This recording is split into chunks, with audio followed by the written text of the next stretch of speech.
One of the strongest fighters in the world finally reaches the top, but on that same day he dies in a ridiculous way. And just when everything seemed over, a fairy appears, giving him a second chance in another world as a hero. But something goes completely wrong because instead of being reborn among heroes, he ends up in the middle of demon territory, surrounded by creatures that should be his enemies. With no one he can trust, he realizes he can't just fight, so he starts playing a much more dangerous game, infiltrating, manipulating, and rising within the enemy's own army. And the further he goes, the more he realizes that this world isn't as simple as it seems. And without further ado, let's get into the video. While some slaves were working, a small monster was ordering all of them to hurry up more and more, using a golden whip that could shatter shoulders. A young man who was carrying the small monster says that drops of blood and sweat formed all over his body, and that such a long life as a slave was extremely exhausting. The man who had once conquered the title of champion at 27 years old, who held the position of the best fighter in the world for 2 years, with a total record of 23 wins and 0 losses, the heavyweight champion of the largest MMA league in the world, ended his final title defense match and retired undefeated. Choi Hyun-seok is our protagonist. Someone like him, right after retiring, faced a surprise that no one would expect. A truck, completely out of nowhere, hit him. He was completely devastated because all the money he had saved for a comfortable retirement was now meaningless. In addition, he questioned how difficult his life had been up to that point. The protagonist ended up dying after fighting until the very end, only to die in vain. 30 minutes later, he began to come to terms with it, thinking that it might be for the best, since he was already dead and no longer needed to train or defend his titles. And since he no longer had family or friends to mourn him, the only good thing was that no one would be sad. But as soon as he looked ahead, he noticed something strange. A person began to emerge from a portal. That angel apologized, saying she was a bit late, and called the protagonist an SSS-ranked hero, Mr. Choi Hyun-seok. She introduced herself, saying her name was Raquel. Furthermore, she was a talent hunter who scouts people whose life expectancy has ended on Earth. He became enchanted by her beauty and approached, asking if she could explain in more detail. Raquel said that was no problem and explained that he had 2 choices. The first was to accept death as it is and wait for his next reincarnation as a pitiful old bachelor. The second option was to be resurrected as a hero and save another world that was waiting for him. Seok became a bit confused, saying everything was too sudden and that he needed time to think, as the explanation also seemed insufficient. But the angel Raquel approached him, asking how he could want to think when such a once-in-a-lifetime opportunity had appeared. She added that if he simply listened to her, he would surely obtain wealth, honor, beautiful women, and special privileges. Heroes who become heroes now also receive a status window as a special privilege, allowing them to become strong like game characters. In addition, they offer all kinds of incredible services. However, the protagonist began to think about it, since becoming a hero basically meant fighting again, and he had just retired, and now they wanted him to go back to fighting. So he preferred to die in peace and reincarnate in the future. Raquel became a little irritated and told him to pay close attention, since it seemed he had not understood. So she would explain everything again. She began to give context, saying that if he became a hero in the other world, as soon as he started, the chief of a rural village would come running barefoot to offer him food. The hero would feel pity and wonderfully resolve the chief's humble situation. Then the emotional chief would say that his daughter was the most beautiful woman in the village. And if the hero accepted his unworthy daughter as his own, this humble father could not be happier. However, the protagonist still showed no reaction, making her even more indignant because at that rate her headhunter bonus would be lost. Therefore, she had no choice but to use another method. She turned around, saying that if he truly did not like it, that was fine, and it seemed she could assume he was not interested, so she would be on her way. The protagonist asked her to wait a minute, but she continued, saying that now he could end that life as a lonely old man and try harder in the next life, although there was no guarantee he would reincarnate as a human. This made Seok startled. He grabbed her leg and ended up agreeing, saying he would do whatever she asked. But Raquel said she could not quite hear what he was trying to say. Frightened by the possibility of not returning as a human, he continued clinging to her leg while shouting that he accepted everything about that hero deal. With a smile on her face, she asked if they could start immediately. He became a bit confused since he had not received any explanation about the other world. She said they would start immediately anyway, since there was no reason to wait. A wonderful world was waiting for him. The protagonist tried to stop her, asking her to wait because she could not just send someone without any preparation, but it was useless. She continued what she was doing and told him to have a wonderful life of adventure. She thought he would leave anyway, so why was he agonizing so much? While carrying out her work, she received a call and said that for aspiring hero number 137,421, Choi Hyun-seok as requested. He had just been safely transported and the bonus should be sent immediately. Sometime later, lying on a bed, the protagonist began to wake up and noticed a vaguely familiar voice, wondering if that was the village chief Raquel had mentioned. He also thought that the development was very obvious at the beginning, but suddenly he received a very strong blow to his stomach, with someone saying they would crush him if he did not get up. The protagonist got up irritated, asking who the idiot was who wanted to die so early, but as soon as he looked at the person who hit him, he was surprised. An extremely terrifying warrior was asking why he was sleeping in the slave quarters, since he was nothing more than a slave. Seok became confused, wondering if he was the chief with the incomparably beautiful daughter, or perhaps a monster that needed to be defeated. Without understanding exactly what was going on, the protagonist introduced himself as a hero, but the warrior in front of him asked what hero he was talking about and stepped closer, saying that heroes these days seemed stupid. Seok thought something was wrong, but he refused to believe that that beautiful angel would do this to him, so perhaps the man in front of him was his tutorial mission. He began to panic, wondering if things would really be like this, but tried to calm himself as he needed to figure out exactly what was happening, so that was the only action he could take at the moment. The warrior asked what he was doing, and Seok simply attacked him, telling him to go straight to the other side of life. But the warrior took the attack, which basically caused no damage, and asked if the protagonist had not clearly said he was a hero, but he was already getting tired of so much nonsense and questioned where so many lunatics were coming from. The warrior began to squeeze the protagonist's leg, who felt intense pain in his ankle. The warrior prepared to attack him, saying he would return to normal after a good night's sleep. With that single attack, the protagonist completely fainted and was taken to the dungeon. As soon as he woke up, he began banging on the door while shouting for them to open it, because he wanted to fight the cow-headed guy again. Suddenly, the door opened and the small monster asked who was crying like a baby. He told the protagonist that if he kept shouting like that, he would be boiled whole and turned into pork. Frightened, Seok said he would stay quiet, but the guard told him to stay alert because he was being watched. He realized that the wonderful adventure in another world was nothing like what Raquel had described, which made him question where everything had gone wrong. If things continued like that, he would die twice a virgin, much less marry the chief's daughter. Suddenly, he heard a voice asking if he was the newcomer. Seok was startled and asked who was speaking. The man said he was the senior hero of that place and explained that it was the fortress of the Demon King's army where human slaves were used. The protagonist, still trying to understand the situation, asked his senior what was going on and why they had been placed in such a place from the beginning. The senior asked if he really wanted to know the answer. Suddenly, he began shouting, asking the other heroes who had been sent if they were still alive, saying that a true hero had come to save everyone. Suddenly, many people began shouting for help, saying they were heroes as well. The protagonist became even more confused, wondering what was going on and why everyone was a hero. The man told the protagonist that it was exactly what he had just seen, emphasizing that more than 100 heroes had been thrown into the Demon King's army fortress. In addition, the red-haired, cow-headed guy the protagonist had seen earlier was called Radrun and was the commander of that place, and the smaller monster was known as Zack, famous for being cruel. Moreover, the protagonist had already caught his attention, so there was no longer any need to be so cautious. The man continued explaining and said that they were in that situation because of a wicked demon named Raquel. That's right, if that damned demon had not sent them to the wrong place, none of this would be happening. The protagonist asked what he meant by being sent to the wrong place, and if that meant they were not supposed to start there. The older hero said that was correct, since heroes captured from other places had told him. According to those stories, there was a separate starting zone for heroes, and most of them began in bustling cities or rural villages. Normally, heroes did not have much power and lived normal lives. However, they did not start their hero lives in the middle of the Demon King's army. After some explanations, the protagonist began to understand that the reason he ended up there was because of that damned Raquel.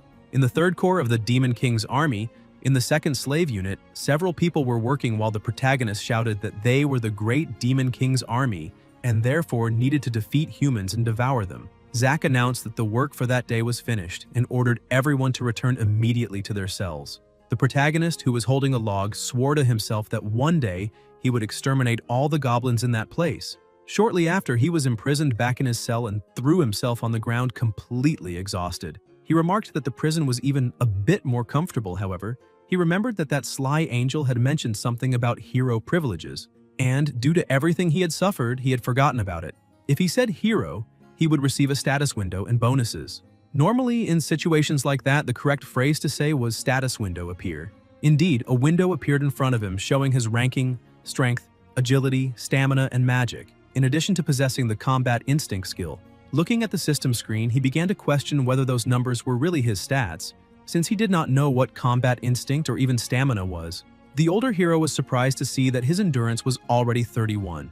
The protagonist confirmed and said that his strength was probably 28. The older hero said he had heard that he was a champion, and now he could see it was true, which showed he was indeed different, since having stats above 30 at level 1 was surprising. However, this conversation did not excite the protagonist at all. He said that even with all those stats the older hero was talking about, he was still nothing more than a slave. However, the older hero said he was mistaken, and emphasized that the protagonist could definitely escape that place and become a real hero. Seok covered his ears, saying that guy was doing it again, but the older hero continued, saying that normally people only begin to develop their combat instinct skills, but in the protagonist's case, that was unusual. Seok remained unmotivated and simply said goodnight to his companion, thinking that even if everything he said was true, at that rate, he would remain level 1. So how could he escape? As soon as the older hero fell asleep, the protagonist got up, saying he was finally alone, and looked again at his system screen since he wanted to make sure of what he had seen and check it a second time. While observing it, he thought that there were 2 points that seemed promising: magic, which allowed the exertion of superhuman strength, and hero points of unknown origin. Even false heroes did not know about these hero points. When he had asked the other heroes, none of them had ever obtained those points. Suddenly, a bright light began to emerge from the screen, frightening the protagonist.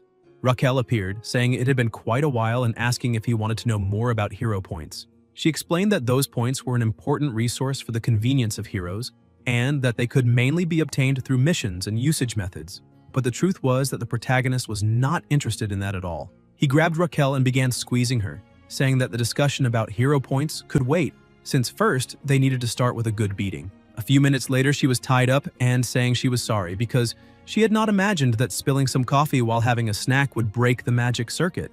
He asked if the punishment he received was to become her employee, but she said no, as she was more like a dedicated fairy there to help him until he managed to defeat the Demon King. The protagonist lay down again and told her that unfortunately being a hero was already over. Raquel became confused and asked what he meant by that. Seok explained that he had no intention whatsoever of defeating the Demon King, asking if he could not simply live a normal life there. She explained that many people could become heroes, however, he had SSS level potential. But the protagonist said that was not a good enough reason for him to start moving forward since he had never had that kind of sense of duty. She tried to argue back, but the protagonist interrupted, saying he did not want to live fighting like before and wished her goodnight. Raquel became a bit confused, wondering if that boy had always been like that because as far as she remembered, he was an idiot who loved fighting and women, but now she did not know what to do.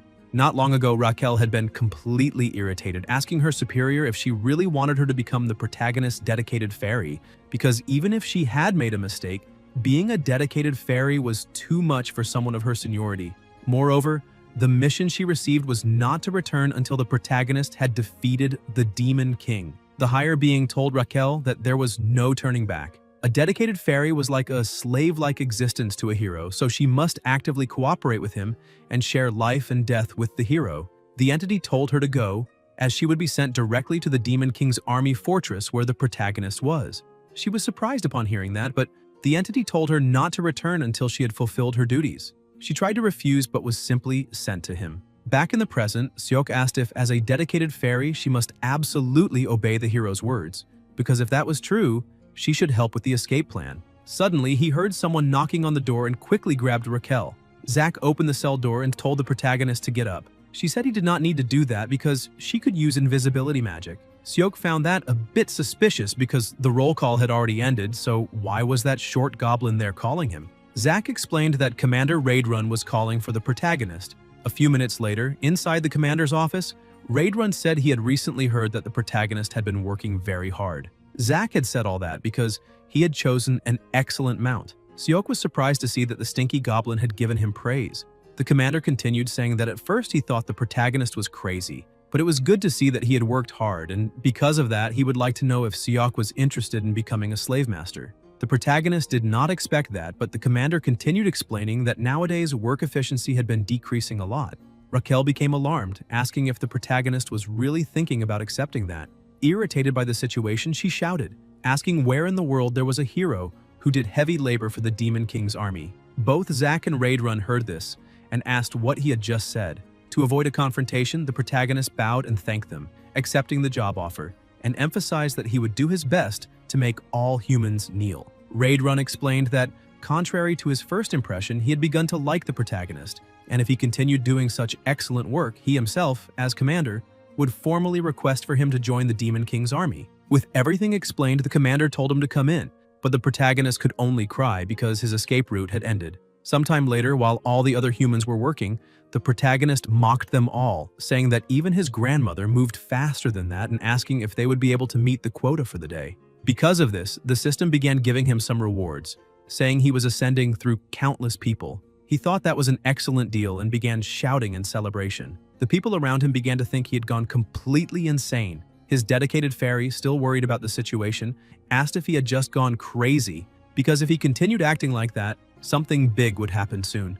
Seok explained that all of that was part of the process of a true hero, and that a mere sparrow like her could not understand the intentions of a phoenix. Suddenly, one of the workers fell to the ground, and once again the protagonist mocked him, asking if he had skipped lunch, because that would be the only explanation for him to be crawling like a worm. The system notified that Raidrun's affinity had increased, and that he was close to reaching the objective. He took advantage of the situation and thanked the commander, but Raquel began shouting even louder, saying that he had said he wanted an adventure and to escape from there, asking if he really thought that was any kind of adventure or escape. Seok explained that he was just doing what the system told him to do, because the hero system was the hero's duty. Raquel remained confused and asked where there was a mission in which he had to gain the favor of a cow-headed guy from the Demon King's army. Seok insisted he was telling the truth, and if she did not believe him, she could read it. He opened the system panel again and began reading. The system said, "You who fell into the Demon King's army fortress from the beginning due to some idiot's mistake."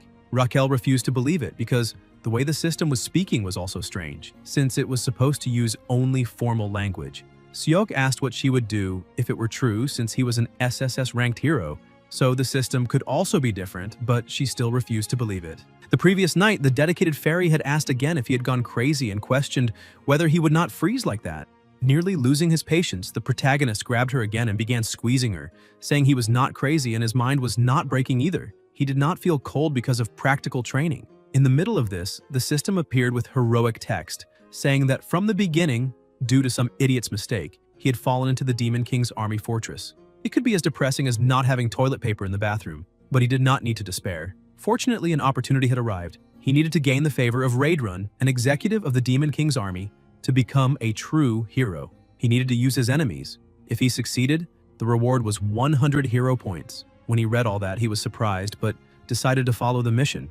Back in the present, he was acting like a true tyrant, ordering the slaves of the Third Corps of the Demon King's army to start singing. The dedicated fairy remained shocked, asking if that was really the mission the system had given him, since only higher authorities could alter mission content, so why would they do that just for Seok? Suddenly, Zack approached the protagonist and called him, telling him to follow as it was a summons from Commander Raidrun. Back in the commander's office, Raidrun was pleased, as he had heard that the efficiency of the slaves' work had greatly improved. The protagonist continued doing everything he could to gain the commander's trust and said it was not his merit because he was just a foolish human, and all that progress was thanks to the commander's wise leadership. Raquel felt embarrassed, asking if he really thought such crude flattery would work, but Raidrun crossed his hands and the system notified that favorability had reached the goal and the heroic text was completed. Because of that, his hero points were also obtained, and it was the first acquisition of the month. Both were surprised to see that such flattery had actually worked.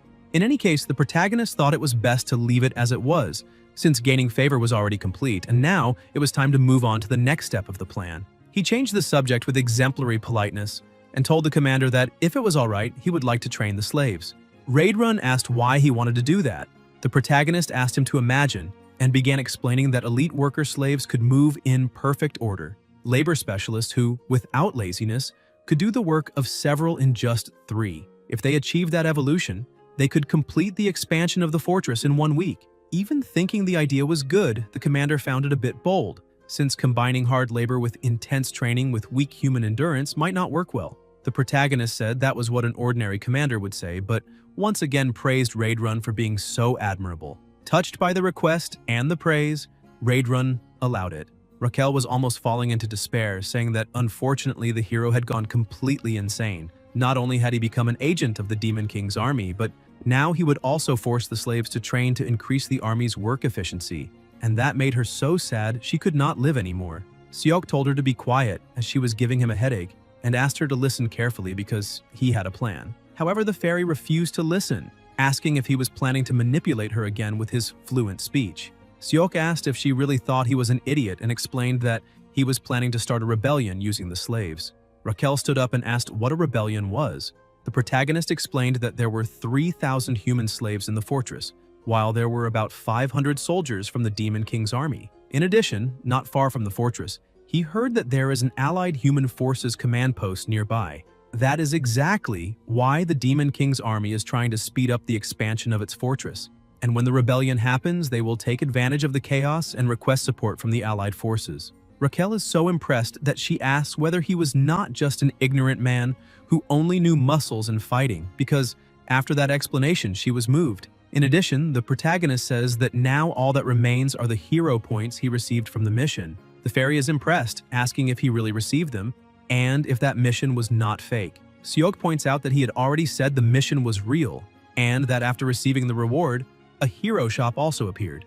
Now he is curious to know what is inside it, begging for it to be something good. As soon as the protagonist realizes what is in there, he is happy, thinking that he finally has a hero skill. However, he becomes a little discouraged as soon as he starts receiving the rewards, because he got the skill to hold his breath longer and also gained endurance, allowing him to withstand things better. Completely irritated because of that, he says that the rest of the things in the shop are about cooking, cleaning, and washing clothes, and questions whether that is really a skill a hero would need. Raquel starts laughing, saying that this is probably because the shop is still at level 1, and if he manages to accumulate even more points and raise the shop's level, then he will probably get something a little more useful. But the protagonist was so irritated that he tries to hit her, telling her to shut up, because she is nothing more than a scammer fairy. The next day, the slaves were gathered, and the protagonist asked for everyone's attention. All the people present line up, saluting the Demon King. Seok says that they need to begin with the hymn of the Third Legion and asks them to start singing. The army begins to sing, saying that they are the great army of the Demon King, that they must defeat humans and devour them, and that they must also forget all the pain of being captured. And what in the heavens could be higher than that? For their devotion to the Demon King is absolute. The commander, who was watching all of this, says that it really was good to allow the training. Sometime later, Zack enters the commander's room saying that he has urgent news. He reports that the human army is advancing in that direction. In addition, he heard that the 8th Division, which was confronting the humans, fell into a trap and was completely defeated. The commander thinks that the 8th Division is the largest unit in that area, and if it was truly defeated, it is only a matter of time until the human army reaches them. And now they will have to abandon that fortress, whose expansion is almost finished, which is a shame. Zack, still frightened by the news, tells the commander that there is no time and that he must evacuate immediately. But Raidrun asks him to wait a little, and while looking out the window, points out that since ancient times, war has been a matter of logistics and supplies. The first principle of war is to never lose a competent foreman. The commander orders Zack to go first and says that he needs to take Seok and that he will follow right after.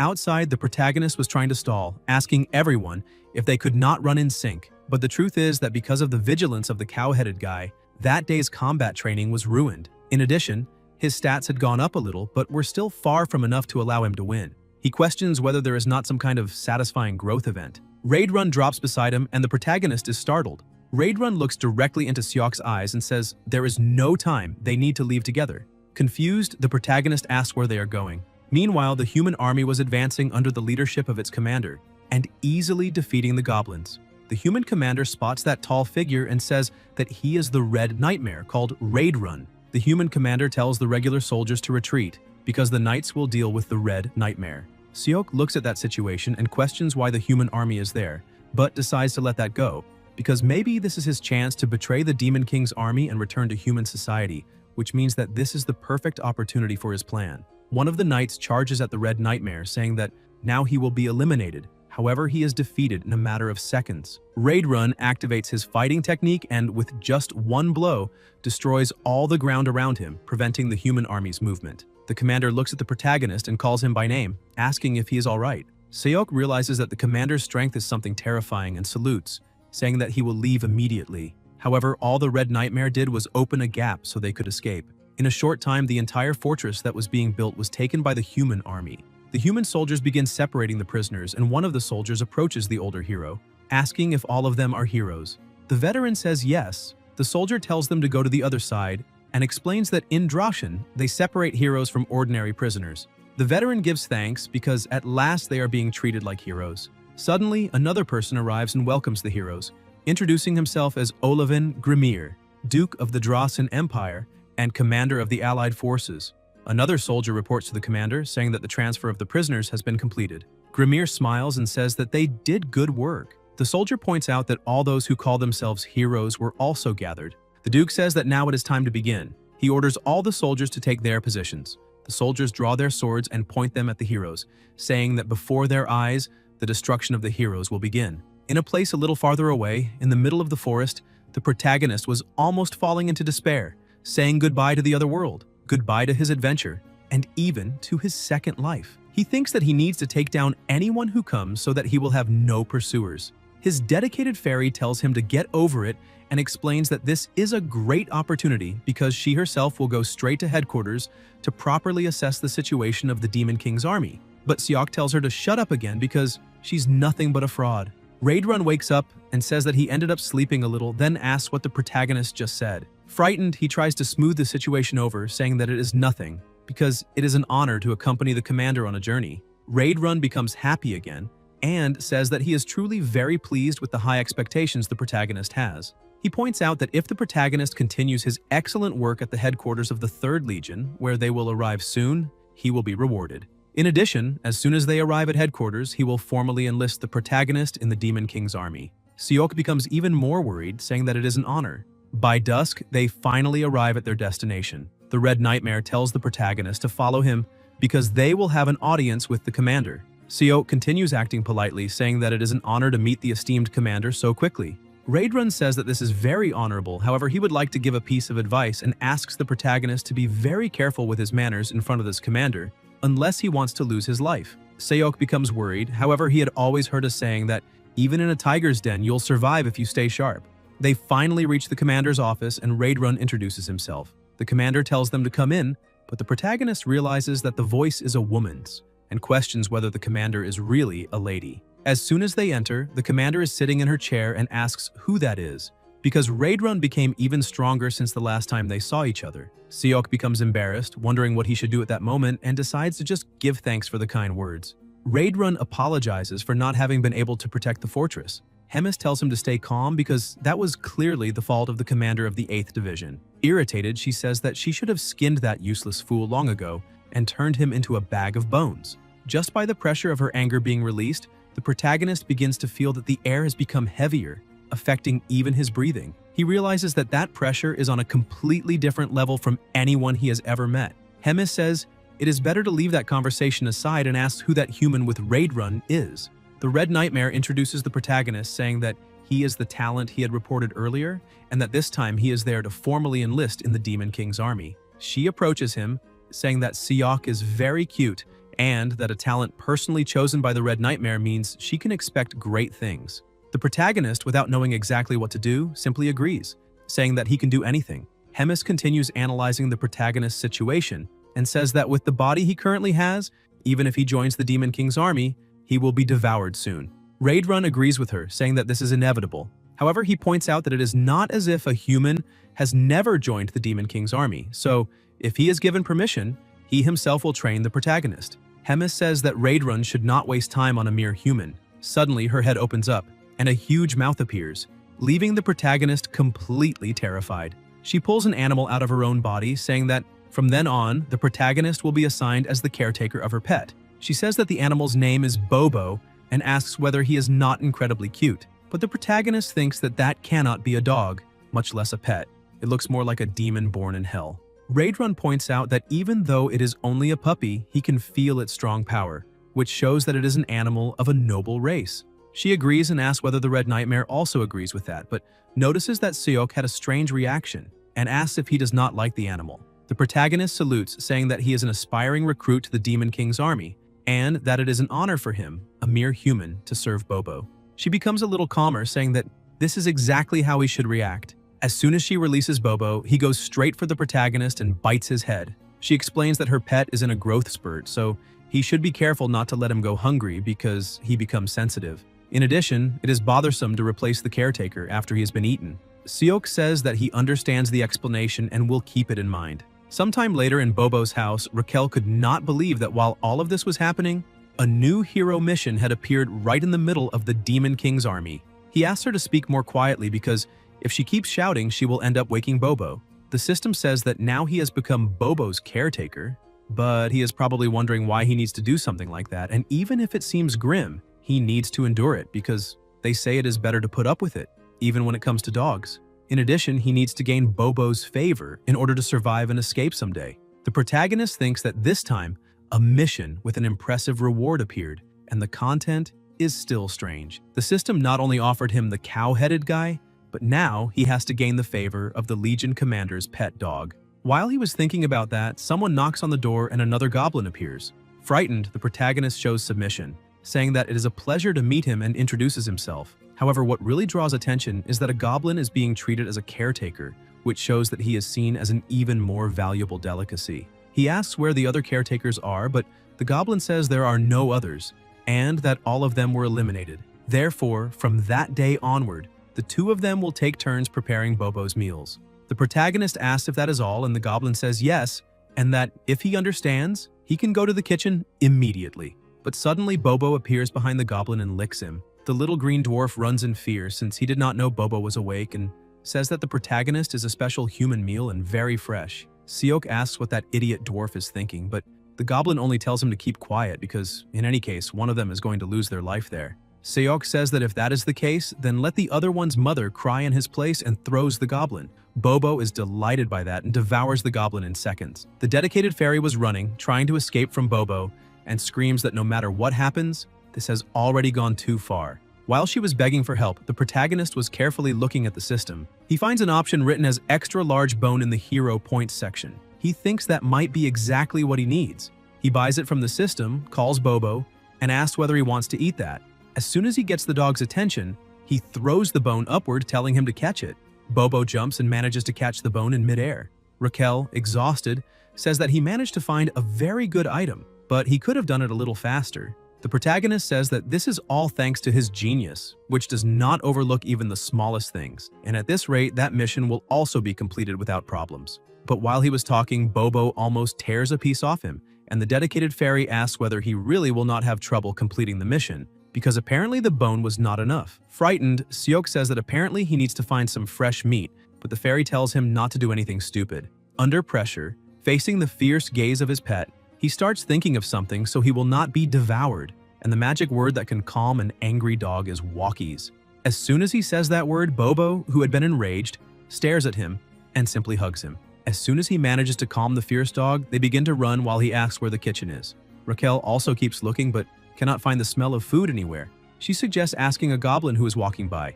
The protagonist goes up to him to ask for directions, but the goblin is confused, asking why he was running and why there was a human there. But suddenly, Bobo approaches and becomes irritated again, frightening the little goblin. The protagonist says that he was just walking around because it is a little Bobo's walking time. The goblin, still trembling with fear, asks what a human has to do with Bobo. Seok tells Bobo to come back because he should not go around eating anything he finds.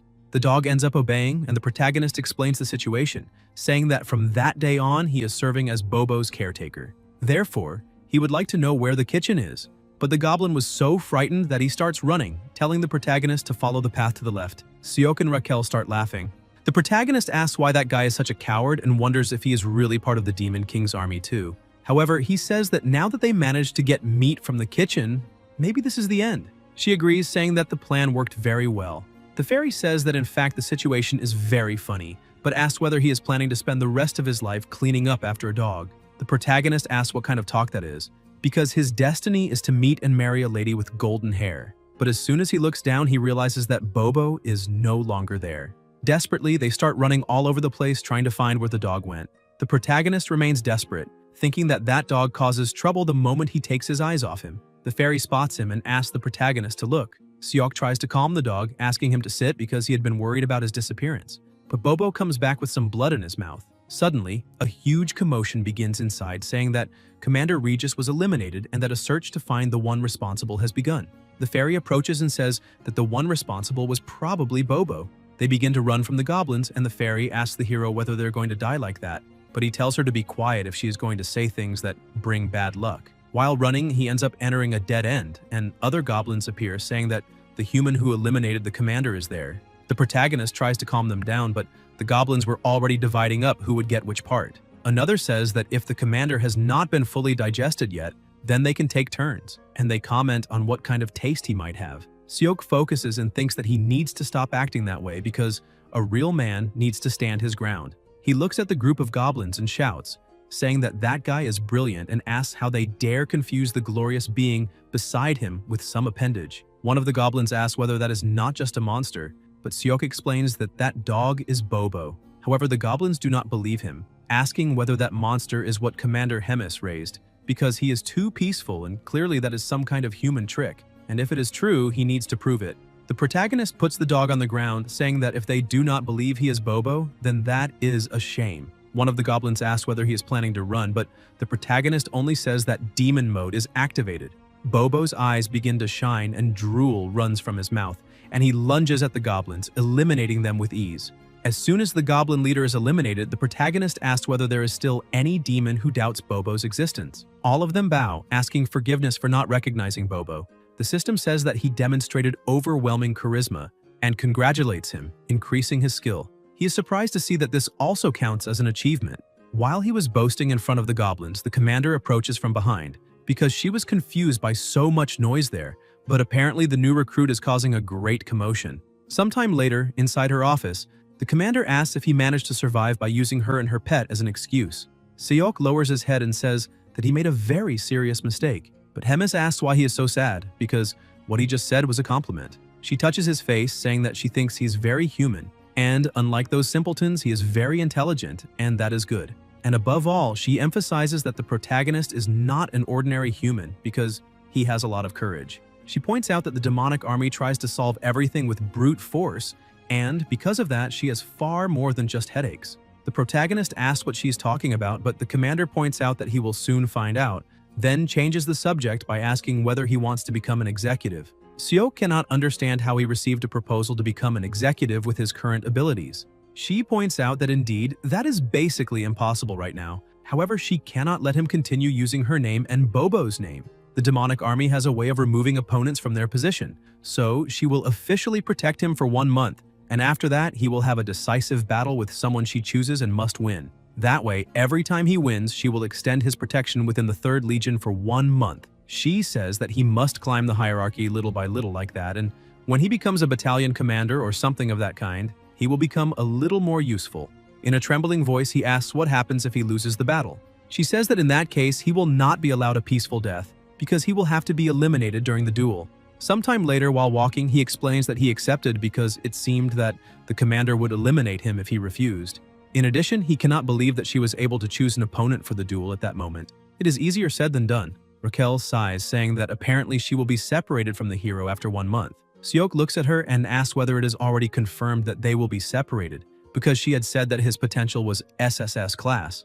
The fairy asks whether he does not know what potential means, and points out the definition of potential is possibility, not fixed power. The protagonist gets a little nervous, saying that she's supposed to be his dedicated fairy, yet she is not even rooting for him. The protagonist looks at the door and notices that there is something strange and thinks that there is no way that can be considered a kitchen. He opens the door cautiously, asking if anyone is inside. A person who was there smells him and says that apparently the protagonist is the human the commander had mentioned. He introduces himself as the head chef called Hulken and asks what the protagonist is looking for there. Seok explains that he is looking for a snack for Bobo, preferably fresh meat. The chef asks whether Bobo's trainer changed again, but decides to refuse the request. The chef questions why he should help a human, because the commander's order was not to touch Seok. The protagonist insists and asks whether he really cannot make an exception. Hulken looks to the side and says that if he really wants some meat, then he will have to hunt it himself, just like the goblins. The protagonist is surprised to see that, questioning whether they really are cooks, because no matter how he looks at the situation, they are just butchers. However, he keeps looking at the chief, not understanding exactly what he meant by hunted himself. Sometime later, a huge boar was about to attack the protagonist and one of the goblins who was with him. Seok cannot understand how he ended up there, but the boar attacks the goblin and kills him. He He thinks that the goblins had said that this would be a hunt, but they are simply going straight into combat without thinking about the consequences. Because if they keep going at that pace, the protagonist can barely tell who is the hunter and who is the prey. The fairy asks what they should do, suggesting that they run away. Seok asks whether she really means that he needs to cut a path through that crowd with some miraculous strike. However, if he stays there, he will also be in danger, so in that case, he really needs to do something. Suddenly, the chief calls out to him, and the protagonist says that he is already going into battle, but the head chef says that in that case, it is not necessary because the first hunt is already over. Seok cannot understand how they won after taking such a beating. One of the goblins goes to the head chef to report the situation and says there have been 12 deaths and many wounded. Seok thinks that is a huge loss for such a small goblin army, but Hulken thinks that is excellent and says that after a brief regrouping, they will find their next prey. The protagonist calls his devoted fairy and says he has thought about it a little and decided to give up on escaping. She is surprised and asks if he is really thinking about hunting demon beasts in that gap. He says no and questions why he would do something like that. He explains that after analyzing the stats, they increase with level gains, and that if that is really the case, all he needs is enough experience to level up. Raquel ends up agreeing, saying that is true, but she does not know how they can get experience in that situation. Seok asks whether he will get experience if he manages to land the final blow on the prey. She says yes, but points out that this method is very risky. However, he only thanks her for the answer and says it is time to go back. He thinks this is not the time to be picky about things like that because if the captain's words are sincere, he needs to grow no matter what happens within a month. He heads to the head chef. Hulken is surprised to see him since he thought he had run away. Seok tries to smooth things over and says he would never do that, but thinks the chief is really sharp. He says that this time, he also wants to join the battle, following the example of the brave army of the Demon King, but the chief only looks down on him, calling him a bastard. The protagonist is shocked, saying that was a bit too much, since the cow-headed chief normally likes that kind of talk. But then, Hulken bursts out laughing, because for a mere human, the protagonist says some surprisingly pleasant things. Seok says that is all thanks to the influence of the great chief. Hulken decides to specially entrust the protagonist with leading the next hunt. In addition, the chief explains that for them, the vanguard is the most honorable position, and because of that, they would never give it to a newcomer, but he will make an exception. Seok tries to get out of this mess by saying how could he possibly stand in front of such noble demons since if he, a mere human, leads, the other cooks might end up taking offense. Suddenly, one of the goblins runs to the chief and says he needs to speak with him. Hulken asks what is happening, and the goblin keeps running frantically, saying they are under attack by a demon beast. Hulken smells it and recognizes it, but he did not expect that, among all possible spices, a pack of Urios would show up. Seok asks whether this is a dangerous situation. The chief explains that it is not dangerous, but Urio meat does not taste very good. He pulls the cleaver from his back and says he has no choice, then tells everyone to grab their tools because they are going to add Urio stew to tonight's menu. The protagonist is happy about that because if he can use this opportunity to sneak in and land the final blow, his plan will be complete. Raquel uses her powers to help her master. The system informs him that the protagonist's endurance and strength have increased slightly and that the duration is 3 minutes. The fairy laughs, saying he does not need to get so excited, but Seok punches her on the head and says that if she had that all along, she should have used it sooner. Still, he is pumped up because his chances of landing the final blow have become even greater. While preparing for battle, he thinks he needs to get strong so he can get a noble, golden-haired lady and have only 5 children like a rabbit. He leaps, saying he will protect his retirement. He manages to finish off one of the monsters, and the system notifies him that he has leveled up 4 times, which surprises him, because if he keeps this pace, he may be able to pass level 20 that very day and finally become stronger. One of the goblins prepares to finish off its prey, but the protagonist rushes in and pushes him away, saying he just slipped. He becomes obsessed, saying that all the final blows in the world are his. After that, the second round of the hunt ends and the fairy asks whether he is satisfied now. The protagonist praises her, saying she finally worked hard and apparently all the demon beasts have already been captured and, now that the dismantling is done too, they can return. He looks ahead and notices that the goblins are eating the food raw, which leaves him rather baffled. The chief walks up to him and asks what happened, why he is staring. Seok questions whether the chief really has permission to eat the army's ingredients like that. Hulken explains that this is one of the privileges of being a cook, because demon beast meat loses its flavor over time. Besides, he asks when a regular soldier would ever get to taste such fresh meat, since delicious meat is the reason to live. However, the protagonist finds all of that a little strange, wondering whether this is really a special privilege and whether they would risk their lives over it. Hulken offers him a piece of meat, asking him to eat it because he is also a warrior who fought risking his life and therefore has the right to eat that meat. He's a little afraid to take the meat, thinking he is risking his own life for nothing more than a piece of raw flesh. Still, he ends up tasting some of it and thinks it tastes very good, and that the aroma is a little strong, but that makes it seem richer in flavor. Even so, he thinks it is a little strange and believes that if it were not for Korea, this taste would be criticized by many people, and the dish would be rejected instantly. Because of that, he keeps wondering whether it is worth risking his life for that fragile piece of raw meat. Suddenly, he wonders if it would be possible to prepare food even more delicious than that, and his devoted fairy asks what he is thinking about. Seok thinks that if he can make delicious food, he might gain everyone's favor and manipulate them however he wants. So he decides he needs to become a great chef. Raquel keeps trying to talk to him, but the protagonist ignores her and opens the hero shop. At the moment, he has 70 hero points left after buying the toy bone for Bobo. He decides to invest all of his points into one skill and one item. When he chooses what he wants, his hand begins to glow and the fairy gets scared, asking what he bought. Now that he has what he needs, he can show all the demons what he is capable of. The skill he chose was rank F cooking. With it, he becomes better at cooking, but it costs 50 hero points. MSG is added as a special ingredient and costs 20 points.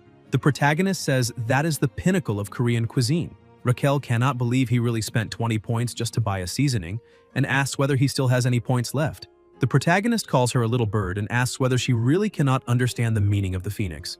Because if that is the case, she can see with her own eyes and witness the result. He lights a fire and starts grilling a piece of meat, seasoning it with salt because that way he will enhance the flavor with its primal umami, saying that is matso gum. A few minutes later, the meat is finally ready. He stares at the meat, saying it is juicy and has a wonderful aroma, making it the perfect meal, and says a new world is about to begin. He takes the meat to the chief and asks him to try some. Hulken thanks him for the offer but refuses, saying he's almost full already. But the protagonist insists, saying that meat was grilled with all his heart and that if the great chief Hulken tastes it, he can die without regrets. The chief eventually agrees, saying that if he insists so much, he will try it. As soon as he bites into it and tastes it, his memory returns to his childhood. As a child, he was especially introverted, and his mother, to cheer him up, would always say she would grill meat for him. As time passed, he tried to do a few things, but always failed because he was terrible at it. However, when he got his chef's hat, his mother said everything was fine, because with that he could become an adult. Tears stream down his face as he calls out for his mother. Sometime later, inside the kitchen, the protagonist has a bit of meat in his hands and thanks the head chef. Hulken explains that the freshness of the meat lasts 2 days and that if he needs more after that, he can come to the kitchen anytime. With the meal in hand, the protagonist heads straight to the Bobo's house. He opens the door with a smile on his face, saying, "Daddy is home." However, Bobo is hungry and irritated, but the protagonist gives him a piece of meat, making him extremely happy and wag his tail. Seok calls Bobo his son and tells him to eat well. The fairy watches the scene and tells the protagonist that, apparently, he has become a great owner. Seok throws several pieces of meat in front of Bobo and says that if that is not enough, tomorrow he will hunt again and bring more meat.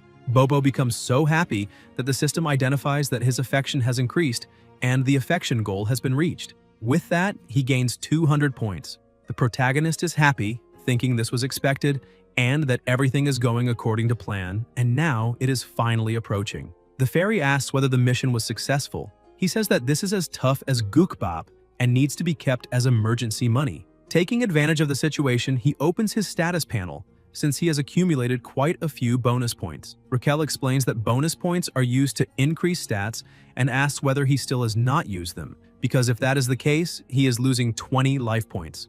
But the protagonist looks at her and asks how could he have used them recklessly before even knowing what they were, since there was no way to know, because no tutorial was provided to him. The fairy looks a little embarrassed and asks whether she really made that mistake, because if so, she can explain now. She starts saying that bonus points can be distributed among the 4 basic stats: strength, endurance, agility, and magic. Strength represents raw power. Endurance represents toughness and resilience. Agility refers to speed in general, and magic is the magic itself that he imagines. The protagonist asks whether he cannot put his points into charisma, but Raquel says no, because that is a hidden stat and cannot be increased with bonus points, only through training. In addition, she says that since the 4 stats are basic, it would be better to raise them evenly. The protagonist disagrees and asks whether she is sure, because normally it is more effective to put all points into strength in this kind of situation. The fairy says that is complete nonsense because in the beginning, even if he gets stronger, later on magic becomes much more important since it is obvious that a body enhanced by magic is vastly superior to a pure physical fighter. The protagonist distributes the points and asks whether it is correct. Currently, his strength is level 31, agility is level 29, endurance is 33, magic is 10, and charisma is 23. His skills are sword mastery at level D, clairvoyance at level E, and cooking at level F. Raquel says that is not bad at all and tells him to go to the shop and learn the basic magic operation skill. Seok asks what that is, and she explains that it is a skill that allows basic magic use, as the name suggests, and that it probably costs around 100 points. The protagonist decides to take a look and start searching for the skill, but he cannot find it. The fairy is surprised, saying that cannot be right, and asks whether he is really looking at the hero shop. Seok takes a deep breath and, disappointed, says he had thought that for the first time she would finally be useful, but apparently she has a talent for being constantly useless. Raquel thinks she's being treated unfairly. 3 weeks later, the protagonist is completely exhausted, but he has finally reached level 100. He takes a deep breath and says that took longer than he expected. Raquel explains that the higher the level, the more experience points are needed. But thanks to this evolution, the protagonist also managed to increase his basic stats, bringing his strength to level 54, agility to 51, endurance to 53, magic to 51, and charisma to 26, and asks whether there is any other hero who suffers as much as he does. Raquel asks whether he is not in a completely comfortable job. That makes the protagonist angry, and he pushes her to the ground, asking whether she knows how many times he nearly got eliminated just that day. She explains that normally heroes take more than 6 months to reach level 100, and that she just wanted to be friends with him. Seok gets up and says that in any case there is always a problem. Suddenly, a goblin opens the door and calls the protagonist, saying the commander is calling for him. Sometime later in her office, Hemis says he seems a little better than before since he has become much stronger, and his magical power seems to have more than doubled. Seok explains that this is all thanks to the effort he made to feed Bobo fresh monster meat every day. Hemis points out that even so, his growth is extraordinarily fast, which makes her wonder whether it is because of the hero system. The protagonist is surprised, asking himself whether she is really saying he is a hero. She stands up and asks him not to be so surprised, because she knew he was a hero from their very first meeting. The protagonist asks how she found out, and she explains that she knows a madman who is an expert on heroes. The commander says that now the protagonist has to think for himself, and asks why he called him. He thinks it could be a finishing blow or robbery training, but decides to say it is because of their duel. Hemis says that is the right answer and asks whether he had forgotten the promise they made to each other. He replies that he remembers clearly everything they agreed on. The commander starts laughing, asking whether he really remembers, and suddenly transforms, releasing an extremely aggressive aura and asking over and over why that is, saying that if there is blood, then there will be blood. She states that the moment when the audience gets most excited during a match is not flashy performance or a crushing victory, but the moment of an unexpected reversal. The protagonist begins to think about this and concludes that the monster's psychology must be the same, realizing she probably prepared an opponent he could never defeat, waiting for a twist. Considering that she is giving a warning, it is because she is certain that at that moment he will lose. Raquel asks what they should do and whether they will end like that, but the protagonist gets nervous and says he has no plan, so he needs silence to think. Using his experience as a professional fighter, he explains that the important thing before a match is to know the opponent, so they need to investigate how strong he is and what abilities he has. The fairy says they only know the opponent's name and that the final decision will come soon, so she asks how they will find out that information. Seok explains that there is an item he wanted to buy in the hero shop called a combat power measuring device. This device measures power by combining the target's strength, endurance, agility, and magic, and can determine their approximate power, and it costs 50 points. The fairy is impressed by the device. Seok explains that with it, he can confirm the opponent's combat power, and knowing that information, he can train with someone of similar level, turning the simulated battle into the perfect training session. Raquel takes a deep breath and says that, in any case, the protagonist's calculating mind really is world-class, but he replies that it is still better than someone who cannot even use their head. To test the device, the protagonist decides to measure his own team's stats and sees that his devoted fairy has a total score of 375. Raquel says she does not know whether that is high or low and asks whether the protagonist wants to try. He hands the goggles to her and asks her to test it. However, she says nothing, and the protagonist gets worried, asking what is wrong and whether she could not see anything. But the fairy, surprised, says that is not it and comments that maybe the device is broken because it makes no sense for the hero to be stronger than her. The protagonist's score was 1,560. He is not surprised, because he thought she was talking about something serious, and asked whether she is saying he's very weak. Raquel is devastated, crying on the floor, saying that if it were a few months ago she would be a normal person. He explains that in any case, there is no problem with her performance, and decides to test once more, analyzing Bobo's combat power, but when he sees the result, he is stunned, because the score is 47,422. That makes the fairy even sadder, saying the two of them are complete failures, worse than a dog.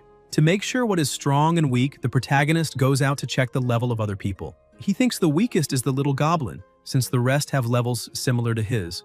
Valkman passes by the protagonist and he realizes that his combat power is 14,300, which places him at an official level. He asks the fairy whether she had said he would fight the squad leader. She replies that his name is Taklilan, the pig-headed orc. Seok says the squad leader's combat power seems to be around 3,000, so maybe he can handle that with a few more levels, but looking more closely, he realizes the pig-headed orc is probably the one right in front of him. An orc was pounding the ground and its current strength was 6,671. The protagonist cannot believe it, and Raquel asks what kind of absurd plan that was, because that only means they are going to die. Suddenly the system appears, informing him that if he is a hero with 300 combat power points inside the castle walls, he will gain 300 more points for 1 week. He thinks that in any case it will be death or a knockout, but there is no way to avoid it and decides that he will definitely survive the next battle. The next morning, inside the kitchen, he comes rushing in. The chief notices the goggles on his head and says that seems to be a unique piece of equipment, asking where he got it.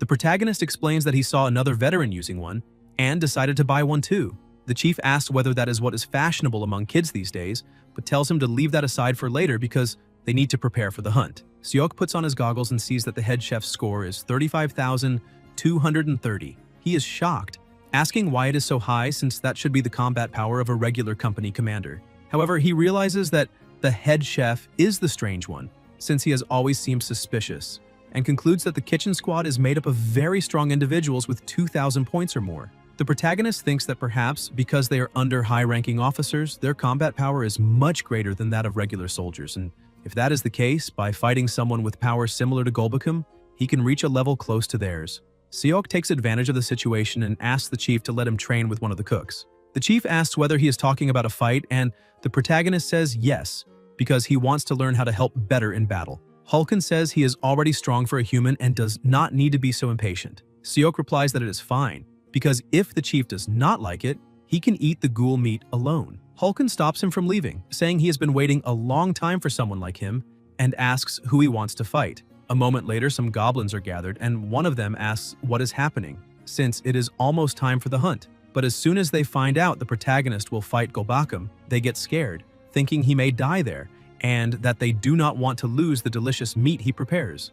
Golbakum has a combat power of 2,620. The goblins, unwilling to lose their food, start arguing, saying they need to stop Golbakum, but the head chef shouts at them, saying they cannot do anything. Hulken goes up to Golbakum and asks whether he understood the rules, emphasizing that under no circumstances should he kill Seok, so he needs to go easy. Slowly, Golbakum says he understood, but the chief does not seem convinced. Even so, Hulken declares the fight between them has begun. As soon as the fight starts, Golbakum only thinks that he must not eliminate the opponent. The protagonist charges at him full force, and Golbakum tries to attack, but Seok dodges easily because the strike relied only on instinct. He then counters and lands a direct kick to Golbakum's face, since he has fought many times in this style. As soon as he lands the blow, he thinks he won, and the fight really comes to an end, with Golbakum falling to the ground. Hulken announces that Seok is the winner. The spectators are confused, asking what happened since everything was so fast. The protagonist cannot believe he knocked down that monster with just one kick, and thinks that, if that is true, then at this level, he has a chance to win. Sometime later in the giant northern forest, they gather for the next hunt. Seok is excited, thinking that he managed to knock down an orc with twice his combat power using a single blow. And that proves he was right, because combat power is only a number, not an absolute power. He believes that if he keeps getting stronger, he will be able to win the duel easily. One of the goblins goes to the head chef and reports that a large group of Dallas cubs has appeared ahead. Hulken asks whether that place is their habitat. Seok asks why he seems strange, and whether it is because Dallas are not good either. The chief replies that is not the case since Dallas meat is actually delicious, especially the bone marrow, which is considered a delicacy, but They live in groups and have strong maternal instincts, so messing with a cub can cause serious trouble. The protagonist suggests that maybe it would be better to give up the hunt that day, but the chief hesitates and says that the meat of those monsters is incredibly delicious, so he cannot let it pass. He raises his cleaver again, telling everyone to get ready because tonight's meal will be Dallas meat stew. Hearing that, the goblins charge forward eagerly, as they really want to taste that meat. One of the Dallas trembles in fear, and the protagonist once again takes the lead in the fight, thinking that the experience points of that day have just appeared and that the final blow needs to be his. Sometime later, Seok is finishing off the last monster of the hunt. He laughs, saying that even a risky plan is working and that now he will go to the kitchen. However, he begins to feel the ground shaking and looks back, asking if the queen has appeared.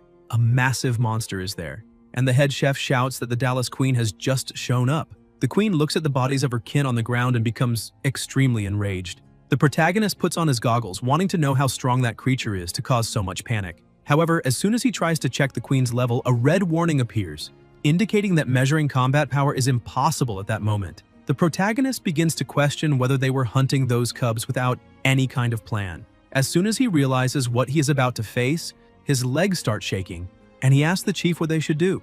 However, the chief is already running, shouting for everyone to try to survive if they can. Suddenly, he starts hearing multiple screams, and when he looks back, realizes that everyone around him is being completely wiped out. The goblins cry for help, asking where the chief is, but the queen does not care and continues roaring furiously. Just her scream alone is enough to give the protagonist a splitting headache. Raquel tells him to look back, and when he does, he sees several smaller Dallas approaching. He realizes that the fight is already lost and tries to run as fast as possible while the goblins are torn apart.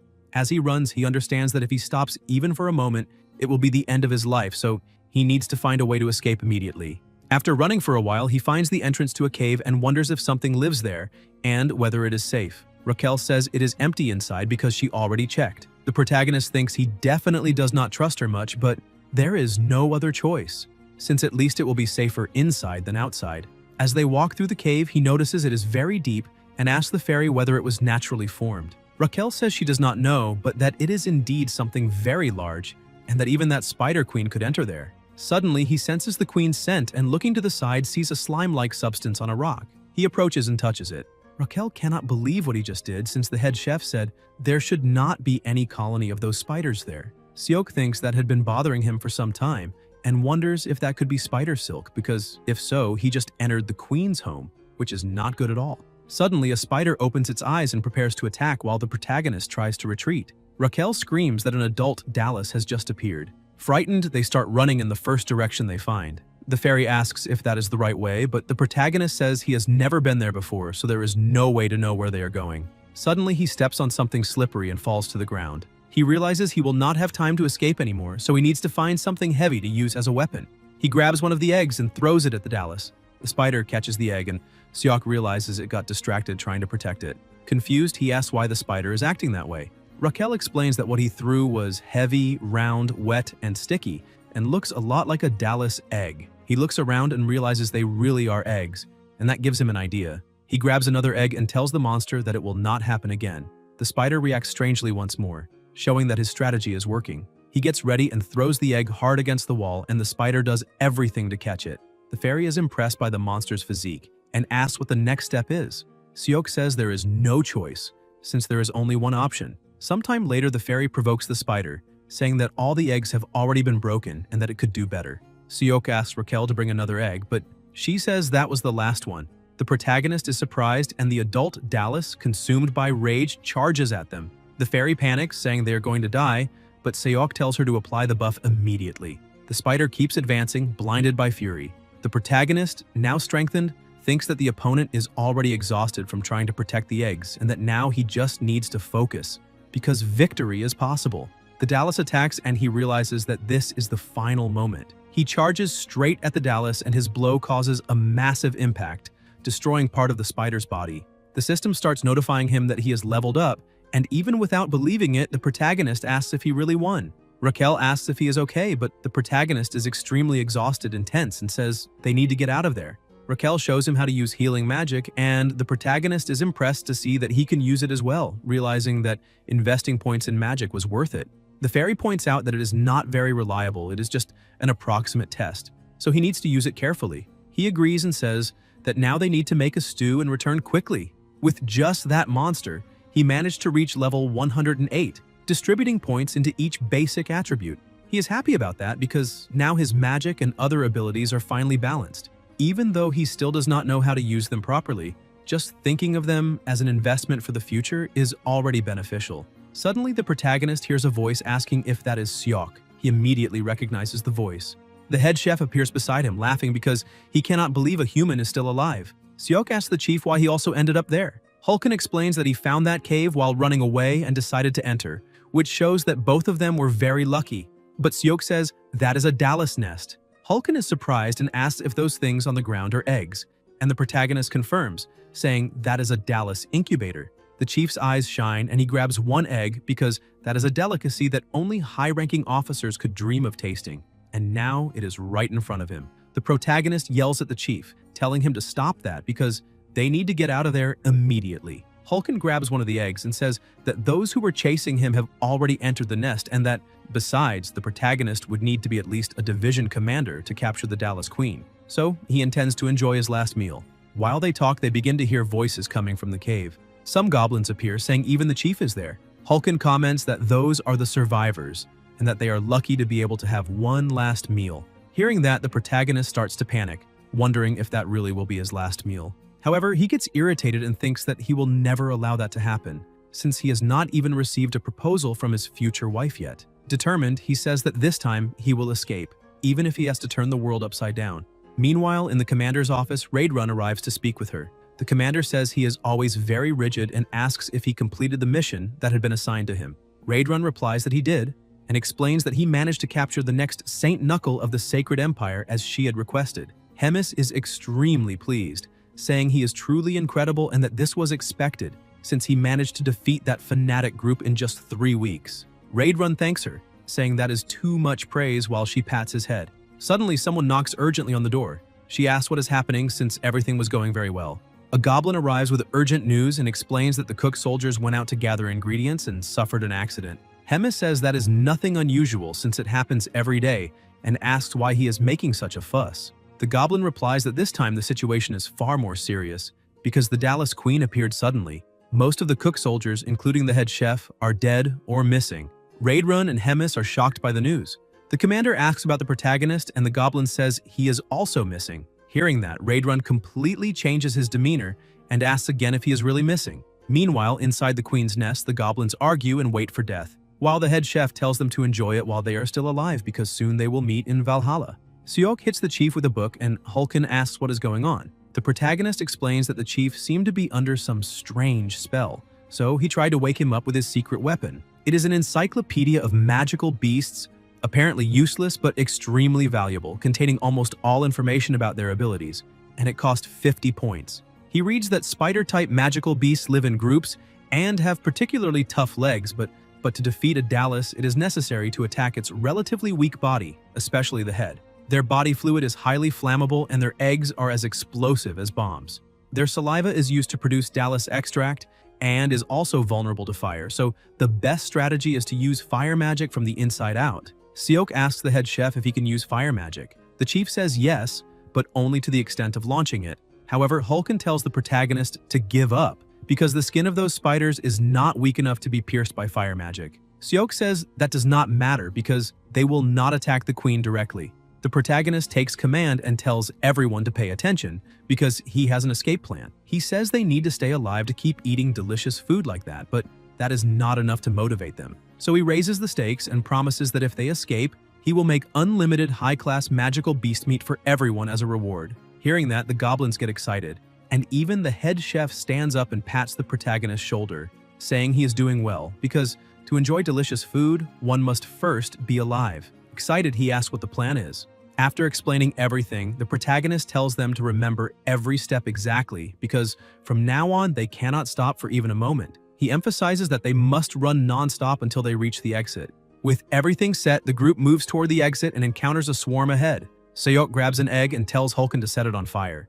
As soon as the egg ignites, he throws it into the middle of the swarm, causing a huge explosion. But the Dallas keep advancing, and Raquel warns that they are being cornered. The protagonist explains that if the eggs catch fire and collapse, everything will be destroyed. The previous explosion creates a distraction. as the spiders stop to try to protect the eggs, allowing the group to advance, triggering new explosions to push the swarm back. Shortly after, only one egg remains, so he needs to find the exit before using it. The fairy points ahead, saying there is light. Seok narrowly dodges an attack and thinks he just needs to hold on a little longer.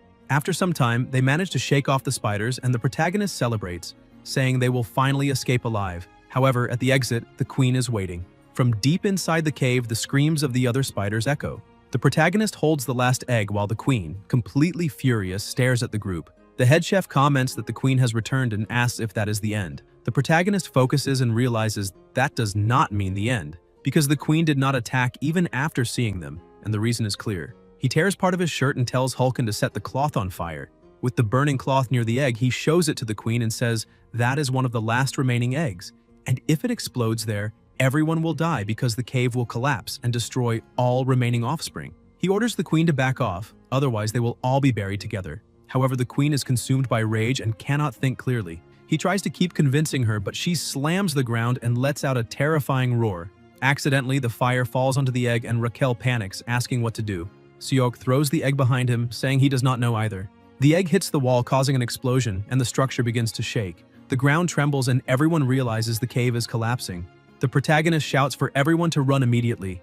An adult Dallas tries to attack him from behind, but it is crushed by a rock. The system notifies him that he leveled up. The fairy tries to pull him, telling him not to stand still, because they need to get out before it is too late. Another Dallas is crushed by the collapse, and he levels up again. The explosions intensify, and the entire cave begins to crumble, wiping out almost the entire Dallas colony. Because of that, he levels up several times in a row. He cannot believe that all those Dallas that died turned into experience points for him. He realizes he was responsible for destroying the cave. His body improves with every moment, and he concludes that even without knowing all the answers, he first needs to get out of there. Raquel feels relieved to see that he has come back to his senses. As they run, he realizes that even if they move forward, it will be difficult to escape while the queen keeps blocking the exit, so he needs to distract her somehow. However, when he looks back, he sees the chief holding the last egg like a trophy. He offers the egg to the queen, saying that if there is no other way, he is willing to hand it over. But the queen simply attacks him, and the protagonist thinks this is his chance to try to escape, because he will survive no matter what. However, the queen realizes he was trying to escape and traps his arm with her web. Desperate, he starts wondering if that really is the end, but someone manages to block the queen's attack. Raidrun appears at the last second and asks if Seok is okay. The protagonist is surprised to see him there. Raidrun, with a relieved smile, says he always believed he would be alive, but now he will take care of the rest. With devastating power, he starts burning the queen, releasing more and more strength. Seok is amazed by what he sees. Finally, the queen is defeated. Out of a total of 105 cooks from the Demon King's army, only 6 survived. The remaining 99, including the head chef, were eliminated or are missing. Sometime later in the Bobo room, the dog runs to the protagonist and starts licking him. Seok laughs and says he really almost died just to live through that story. Even Raquel, who had been desperate, spent the entire time wondering what would happen, but thanks to that idiot, she managed to return safely. Seok tells her to enjoy the moment because she might really die soon. She is shocked and asks why he said that. The protagonist explains that the decisive battle is approaching. Raquel says that even so, he has grown a lot. Seok agrees because since the dungeon collapsed, he managed to gain 75 levels in a single go. He's now at level 200, with strength at 80, agility at 77, endurance also at 80, and magic power at 78, while his charisma rose to 27. In addition, he still has 200 hero points. Raquel says there is still a gap, and the protagonist agrees, since the opponent is very strong with approximately 6,000 combat power, so there are still about 3,500 points missing. The fairy says she will do a surprise test and asks what would happen if he reached 6,000 combat power, since maybe by leveling up, he could also acquire that monstrous strength like the orc. The protagonist disagrees, saying he does not think that happens just by leveling up. She says he is right because that kind of power is not just raw strength, it involves magical power, so to face him, he has no choice but to use magic in the end. He takes a deep breath and says it is easy to say what needs to be done, but asks whether that will just happen whenever he wants. Raquel says he has already used magical power before. Seok is surprised and asks when that happened. She replies that it was clumsy and that calling it magical power manipulation might be an exaggeration. He remembers when he was under pressure and felt a slight surge of power for a moment, wondering if that could be considered magic. Suddenly, Raidrun opens the door and calls Seok. The protagonist gets up and asks what brought the commander to such a humble place. Raidrun tells him to come along because they are going to see the commander together. In the office, Hemis asks Raidrun what that means and whether the reason for the visit is really a personal request. Raidrun asks for permission to personally train the protagonist in combat. Hemis asks why he wants to do that and why she should allow it. Raidrun explains that although the orc Kirkeen is a squad leader, he confirmed that his abilities are comparable to those of a vice company commander, and if things continue like this, the protagonist will certainly lose.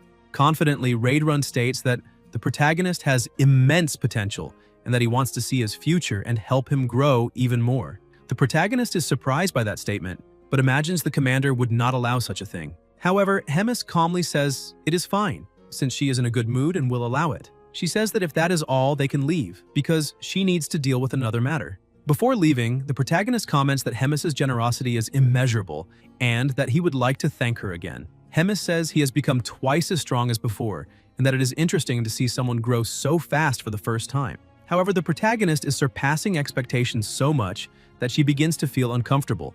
If Seok joins Raidrun, then Kirkwane might actually lose, so it would only be fair for her to give something to Kirkwane as well.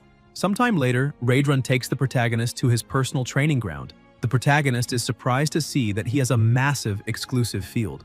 Raidrun observes Seok and notices that there is already a considerable amount of magic within his body, but the fact that he cannot use it is unfortunate, although that must be because he grew too much in a short period. The commander thinks that the correct way to teach him would be to present the basics of magic manipulation, but the decisive battle is in 4 days, which makes that unfeasible. He concludes that the only remaining option is that growth always comes with suffering. He tells Seok to protect his teeth, because the training will be brutal, and then throws an extremely powerful punch to the protagonist's face, sending him flying. Seok thinks his trainer is completely insane because he said they would train but started beating him without warning. Raidrun keeps advancing and tells the protagonist to focus as much as possible because if he cannot defend the attacks with magic, he will end up dying. Seok asks him to stop, but the trainer keeps attacking. He manages to block a kick without using magic, even while being pushed back. Raidrun finds that strange because the protagonist's physical abilities are not that exceptional, but his dynamic perception and reaction speed are at the level of a highly trained knight. Moreover, the fighting spirit within him is extraordinary. Raidrun remembers the first time they met when the protagonist managed to land a blow on his face, something that did not happen by chance. Seok's combat sense is surprisingly refined. At that moment, he decides to trust that instinct. The commander reveals that he made a bet with the Legion commander, stating that without magic, the protagonist will never be able to win, and that instead of being humiliated in front of everyone, he would rather everything end there. Seok takes another powerful hit and realizes that if he takes one more like that, he will certainly die. He begins to think that both in his past life and in this one, he never managed to get married, love, or even have children. Raidrun advances again and the protagonist, tired of being beaten, prepares to counterattack, determined to fight until the end, whether for death or glory. His fists begin to be wrapped in an incredibly powerful energy, and his attack causes a massive explosion on the ground. When the dust settles, Raquel runs to him, who is lying on the ground, and shouts his name. Raidrun also approaches and says he finally managed to manipulate magic. Seok raises his hand and thanks him, saying that the heavens finally answered his call. The commander grabs his hand and says he is doing very well, and that if he keeps it up, he will definitely be able to win. To help him even more, Raidrun decides to heal him to speed up his recovery. But as he starts channeling his healing magic, the protagonist feels intense pain and begins to scream. Raidrun is surprised because demonic energy acts like poison to humans, and for a moment he forgot that the protagonist is human. He picks him up, apologizes, and tells him to endure a little longer. There are affinities between the forces that make up that world: magic, divine power, demonic energy, and human energy. Divine power belongs to those who serve the gods. Among them, the Daoist Church holds the greatest religious power. By instigating religious wars, most beliefs outside Daosis were eliminated, and now it reigns supreme in the sacred empire of Gartland. When Gartland selects an individual capable of hearing the voice of God, they treat that person as a saint, and the person Raidrun captured and keeps imprisoned is the next saint, Agnes Mariette. The goblins wandering around question whether that saint is really genuine because everyone says she is a saint, yet she has not prayed for 2 days.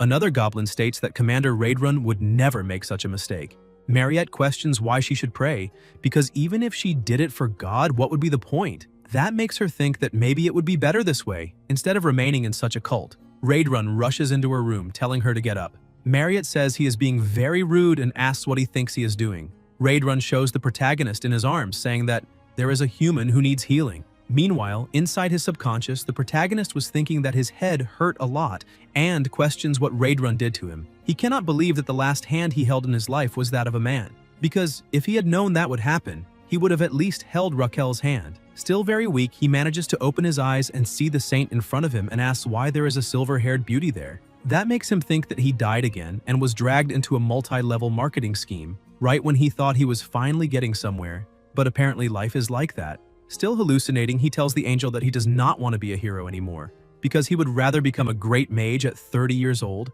since that is madness. He keeps saying random things and the saint becomes confused. The protagonist says he has one last request before reincarnating because if Raquel is planning to make him a hero again, he would like to ask the angel to marry him in advance this time. Suddenly, he hears a voice saying that he is the weakest and wakes up startled. Raidrun had been by his side the whole time and is surprised to see that his disciple has finally woken up. He hugs the protagonist, thinking he was going to lose his friend. Seok was also completely lost in that confusion because he thought he had died. He realizes that the woman beside him is the saint and is a real person, which makes him even more embarrassed seeing that he said all of that in front of her. Raidrun asks the saint if the protagonist is fully stabilized, and she says it is not quite like that because as he can feel, the demonic energy is not leaving his body, so she does not know what will happen after that. Raidrun asks if divine power really cannot eliminate all the demonic energy. Mariette explains that if she tries to do anything, the protagonist might end up dying, not to mention that the demonic energy may disappear over time, so the best option is for them to just observe for now. Raidrun feels a bit burdened because of all this and apologizes, saying that he will repay the protagonist with training and growth, so they need to return to the training field. Seok questions whether he really needs to receive such passionate guidance, even being a humble human. Raidrun simply starts dragging him, saying it is time for them to go, even as the protagonist asks him to wait a moment. Mariette becomes confused seeing a human hero being trained by an executive of a demon king, so she cannot understand what kind of person he really is. Seok thanks the dog because he heard that Bobo had destroyed the house because he misses him. Besides that, he also ate a soldier who had been fed. The protagonist decides to thank him again because if it were not for the Bobo's anxiety to see him, he would still be stuck in the training field. However, what worried him the most was that a lot had happened that day, even demonic energy being inside his body. Seok, scared, asks Raquel if he could die because of that, but the devoted fairy was trembling and crying, calling the protagonist dirty, because the hero she must serve had been contaminated. Seok tries to comfort her, saying that the one who should be crying is him, so why is she like that? Raquel keeps being upset, saying that all of this is her fault, both the filthy demonic energy entering the hero's body and the hero almost dying, and all of that is because she stripped an angel's skin and because she is a lunatic that belongs to an endless hell. Seok realizes that she is really not well and goes to her, asking her to stop saying those things and questioning where he could find a better companion than her. But the little fairy keeps crying, asking him to stop saying those things because she does not want to hear what he does not truly mean. The protagonist gets a little irritated with the situation, seeing that she is on strike, and asks himself how long it will take to calm her down because that is driving him crazy. Suddenly, the saint appears beside the protagonist, saying that she will apply water after training. He tells her that she also looks beautiful that day, but that makes her a little uncomfortable, and he apologizes for saying that. While she was healing the protagonist, he said he had a favor to ask before the duel. He emphasizes that he would really like her to pray for him to survive tomorrow's duel, and if it is not too much trouble, he would also like her to go watch it. That makes the saint surprised because he was the first person who treated her normally there. The next day, early in the morning, the Colosseum was full of people saying that a human dared to challenge a commander and that he is an idiot because humans are weak. The presenter says his name is Jack and that he will be the host of the commander's decision match. Hemis was enjoying that moment, saying that the atmosphere was very good, and asks Raidrun who he thinks will win that duel. Raidrun says that he bets all his chips on his disciple because he is doing his best and is also very talented. Hemis says that if that is the case, she would like to make a bet, and if the protagonist really wins, Raidrun may continue teaching him. Raidrun asks what will happen if the protagonist loses. Hemis looks at him and with a cold voice says that if that happens, Raidrun will have to eliminate him with his own hands. Raidrun starts trembling, however. He says he accepts the terms and will do it if necessary. Hemis becomes very happy because she does not remember the last time she felt that excited. Jack begins to introduce the competitors who will participate in the duel. Raidrun looks at the protagonist and thinks that everything is fine, since he does not show any sign of nervousness. The protagonist thinks that he managed to acquire new skills and became much stronger than before. His new skill is the Lidran-style combat technique, based on the Kutan fighting technique. Passed down by the Kutan clan, it is a martial art refined by Lidran, consisting of a total of 10 forms that overpower opponents with great force. Seok remains confident, thinking that even if his proficiency and skills is a bit low, somehow he has to manage. So no matter what happens, he will win that duel, and after that he will go meet the silver-haired saint. Raquel appears beside him, shouting that he finally returned. The presenter introduces the competitor, Kurukwan. The devoted fairy becomes frightened upon seeing her hero's opponent. The protagonist is also surprised, seeing that his opponent looks very different from last time. Raidrun also realizes that that appearance is wrong, but Hemis tells him not to give up on the bet. Kurukwan lets out a powerful roar, scaring the people around him. His combat points are currently at 10,573. Seok cannot believe that in just a few days his opponent's power surpassed 10,000. Raquel asks if that could be the work of an evil spirit and if it is a simple purification. The protagonist prepares for combat, saying that nothing ever goes smoothly, but he will not give up, and charges forward without thinking twice. Kurukwan prepares to attack him, and Seok knows that if he is hit by that strike even once, it will be the end of the fight. However, his opponent's movements are wide and linear, so he just needs to stay calm, accumulate damage, and look for opportunities to attack. He manages to dodge the first attack, landing a direct hit on the opponent's face. Seok realizes he still has an opportunity and attacks again, landing another punch on the opponent's face. Kurukwan remains standing and unmoving, which surprises the protagonist, seeing that his opponent took 2 direct hits and is still fine. Kurukwan takes advantage of the short distance and tries to attack. The protagonist realizes he will not be able to dodge the blow and tries to protect himself with his arm, but with just that attack, his arm is already broken. He looks at the opponent and realizes that he seems fine. However, his movements are still easy to read. Besides that, in his previous life, he faced fights more difficult than that one. He thinks that he needs to control his fear and remember the teachings from that day. He needs to apply battle aura to his technique, because that is how he can split the ground and break stones with just one punch. And even that destructive power is not everything that exists in the fighting spirit. His trainer said that what matters is the fighting spirit, in the end, a technique to completely eliminate the opponent. Raidrun points out that he does not know where or which martial arts the protagonist learned, however.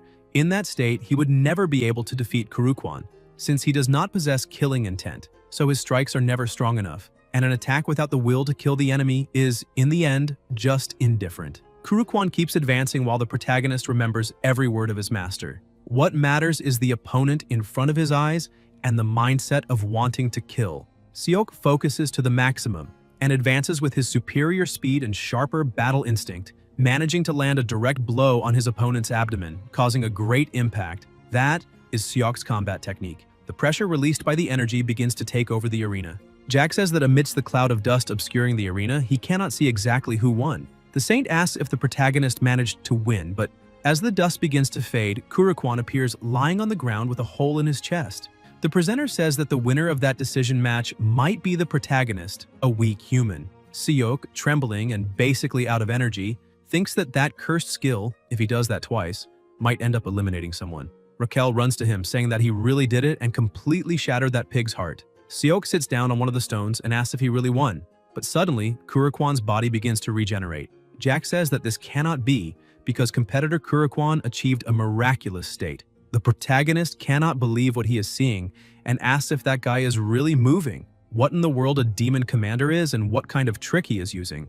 Raidrun realizes what is actually happening. Hemis not only shared her energy with Kurukwan, but also cast an immortal curse on him, which makes him question what she is thinking. Hemis assumes that mastering aura in such a short time is a surprising talent, however, that was already within her expectations.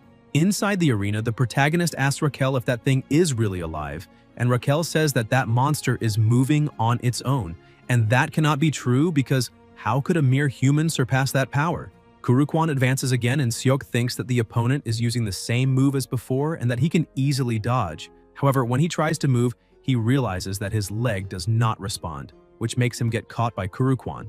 Before taking the hit, he grabs Kurukwan's arm, saying that he must die in silence, and tries to break his arm, but Kurukwan's energy is even stronger. The protagonist realizes he will not be able to do anything before taking the hit and ends up being thrown away. As soon as he hits the wall, he feels something very strange and thinks that this is similar to when he died before. the sensation of Wen's energy being... Suddenly, he hears someone telling him to get up. He looks up and realizes that the saint was talking to him. He asks if she really thinks he can win, and in his thoughts, she answers yes, because he cannot give up there. Seok gathers his strength and even with his body completely injured and in pain, thinks that even if he were to die, he cannot look pathetic in front of a woman he likes. Because of his willpower, he begins to release an extremely intense aura around him, saying that if the opponent is going to break his arms and legs like armor, he starts moving and the system says that the mana mastery operation increased from level F to level E and from level E to level D. As he jumps to attack, he shouts, inviting the saint to go on a date with him. He lands a blow on Kurukwan's head, telling him not to get up anymore. Kurukwan hits his head on the ground and kneels before the protagonist. The energy that once emanated from Kurukwan's body begins to slowly disappear, making him return to normal. With a smile on his face, the protagonist says that that crushing blow could shake the ground with its pressure, so he was wondering what would happen if he concentrated that power on the head, and the truth would appear now. He attacks Kurukwan again, smashing his head into the arena floor. All the spectators fall silent. Hemis asks Raidrun if he taught the mana operation technique, but Raidrun says no, because this is the first time he has seen that method. Inside the arena, panting, he tells the saint that the date will be 1 night and 2 days, including lodging. Hemis is surprised and tells Raidrun to be more careful if he really taught that, because the protagonist is a true monster. The heroine of the demon army says that the protagonist reminds her of a somewhat unpleasant face, and that will become even more interesting from now on. After some time, the protagonist wakes up in bed in panic, asking where he is. Raquel asks where else he could be and explains that that is the lodging. A bit confused, the protagonist asks about the match and his experience. The fairy explains that he is there, that the saint just healed him and already left. However, he does not care about any of that and goes straight to the system, asking where the status window is. He looks at his attributes while Raquel was saying that she could have healed him too, but the protagonist is more interested in his status since his level increased a lot and all his other stats increased by 12 levels. Besides that, he notices that mana operation also went up 2 levels. Raquel is impressed, saying that this is absolutely unprecedented, but Seok says she's making too much noise again. She asks what the reaction was during that period. The protagonist gets a bit confused by the question, but Raquel explains that mana operation is not a skill that triggers like in some exaggerated fantasy novel, and she does not know how that was possible. Inside the confinement chamber, Mariette was looking through the window and wonders if she really did something different from herself. However, she thinks that the protagonist is truly not a normal person. Awakening his own mana in 3 days and even mastering aura is something that even a true knight would take more than a month to achieve. It is not something a normal human could do. His potential is terrifying. Besides that, she thinks his personality is very strange. Even so, she considers the protagonist so extraordinary that she does not know if God answered her prayers or if his potential is simply immeasurable. However, that does not matter to her because either way, everything is fine, since the result was the same. He overturned an expected defeat, and perhaps he is the hope she had been waiting for. She goes to the door and knocks. The guard asks what she wants. The saint says she has a request and emphasizes that she would like to take a walk. Seok receives a letter saying, "See you in the garden after dinner." His hands start trembling because he realizes that it is an invitation to an SS class date. During the night in the middle of the forest, the protagonist is trembling, thinking that he is on a real date. He questions what he should start with. He does not know whether to ask for her number or exchange correspondence. The fairy says she will ignore all of that and return to the room, but Seok holds her, and she asks why he always ignores everything she says. The protagonist looks at her saying that it has been a long time since they last saw each other, but he is surprised to see that she is with 2 guards and asks who those formidable people behind her are. The saint explains that the 2 are escorts, because the demon army said she cannot go out alone. Seok thinks that now it makes sense, since she is a saint imprisoned by the demon king's army. Mariette calls him to take a walk. As they walk, the protagonist becomes completely frozen because he was already nervous enough, and now, with those 2 terrifying guards behind them, he cannot say a single word. Mariette takes a deep breath and asks the protagonist if he is a hero. That surprises him, and he asks how she knew. The saint explains that in that world, black hair means hero or demon. Besides that, he grew exponentially. The saint says that he should also ask her some questions, because apparently he has a lot to say. The protagonist thanks her for the opening and asks if it is possible for a saint to fall in love with a man again. She does not know what to answer, but Raidrun appears running desperately, shouting for the protagonist, startling him, since the mood was getting good and he suddenly appeared. Raidrun says that the Legion commander wants to see him immediately, so they need to go there. The saint becomes a bit disappointed because she was on a date with him, and the protagonist, with tears in his eyes, asks if it really needs to be immediate. Mariette begins to wonder if she can really trust a man like that. Hemis tells the protagonist that he is very good at dueling because seeing him not die and come back alive every time is impressive. She asks if he still remembers the offer she made. The protagonist, a bit afraid, says yes, because she said she would protect him in exchange for dueling the opponents she chose. She says that is exactly it and asks what he thinks. The protagonist, a bit confused, asks if she told him to become an officer and work under her command. She explains that honestly, the officer part was just something she said casually because she thought he would die anyway. However, she changed her mind and says that Raidrun said that because the protagonist is clearly a talent worthy of being a commander in the Demon King's army. So maybe in the next duel, she is thinking of asking him to do something else because they cannot use that talent only as a squad leader. Besides that, as he knows, the kitchen suffered devastating damage. Therefore, there is a big problem with supplying meat to the officers, and they are practically eating each other. The protagonist says he understands, but asks why she is telling him that.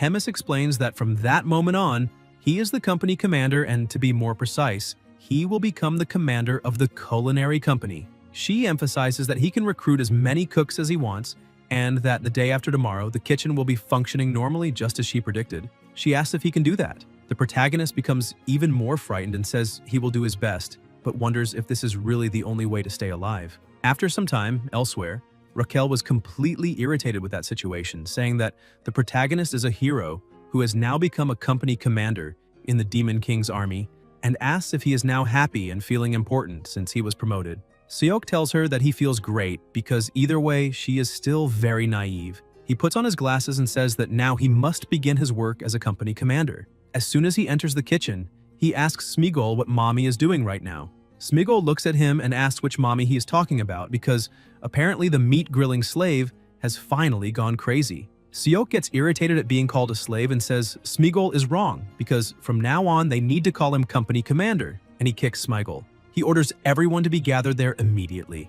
As soon as everyone comes closer, he starts analyzing everyone's combat power and notices that the average in that group is around 2,000 points, and the strongest one is at about 3,500. But what really catches his attention is that very few people are left for that squad. Before, there were around 300, and now it does not even reach 30. Even so, he has no other choice. He needs to do that, otherwise the Legion commander might end up killing him. He greets everyone and asks those who know him to raise their hands. Some people say he is Seok, the barbecue machine, but another raises his hand saying they are wrong because the protagonist is just a delicious human. Seok shows his authority by hitting the one who said that and says he is the company commander because that is now his title, and shows a paper saying that this is the Legion commander's order appointing him as commander of the culinary company. From that point on, they need to treat him with proper respect. Besides that, he would like to know why there are so few cooks, so whoever can explain should raise a hand and speak. One of the cooks explains that everyone went hunting without a commander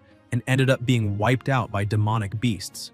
The protagonist takes a deep breath, saying they are the kind of people who do not think about consequences. So that makes sense, because it is a natural consequence of not even having a proper search group. After finding out what really happened, he asks who the best cook there is.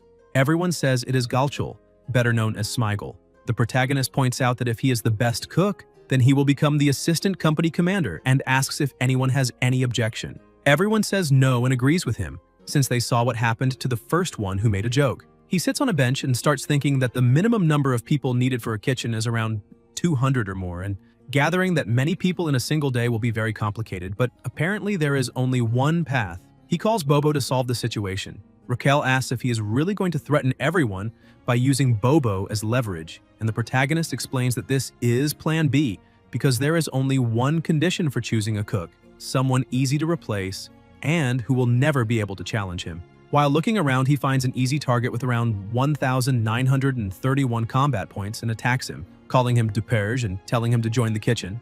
But the goblin gets angry, saying the protagonist is just an insolent human who has gone crazy, so he will be eliminated right then. However, Seok lands another blow, telling him not to talk like that. He points out to the goblin that he is the first recruit of the day and asks if he knows what that means.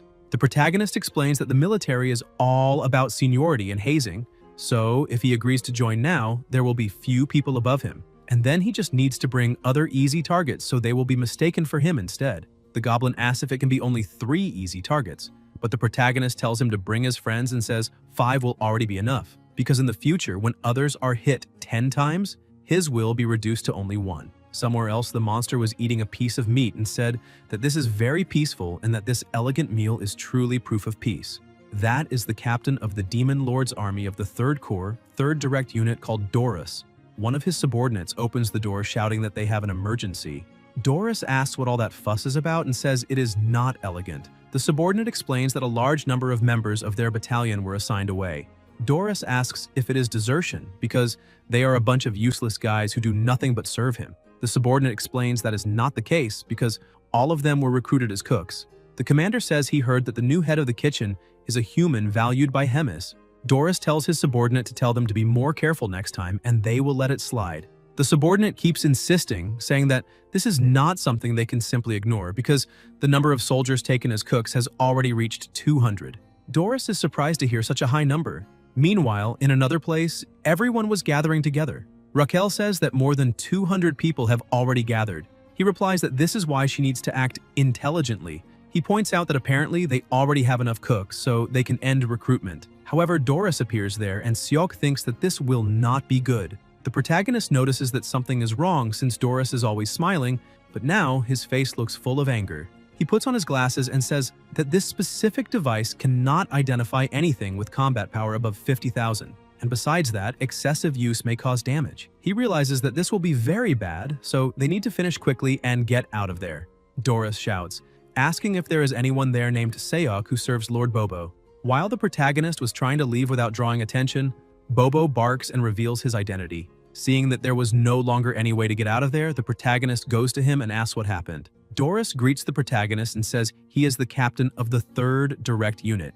Doris questions what the protagonist meant by asking what the problem is and asks what he is thinking, because he took all the members of his battalion. The protagonist thinks that was not exactly what happened, because those guys simply chose to leave their own unit. Doris tells the protagonist to follow him because they are going to talk in his office.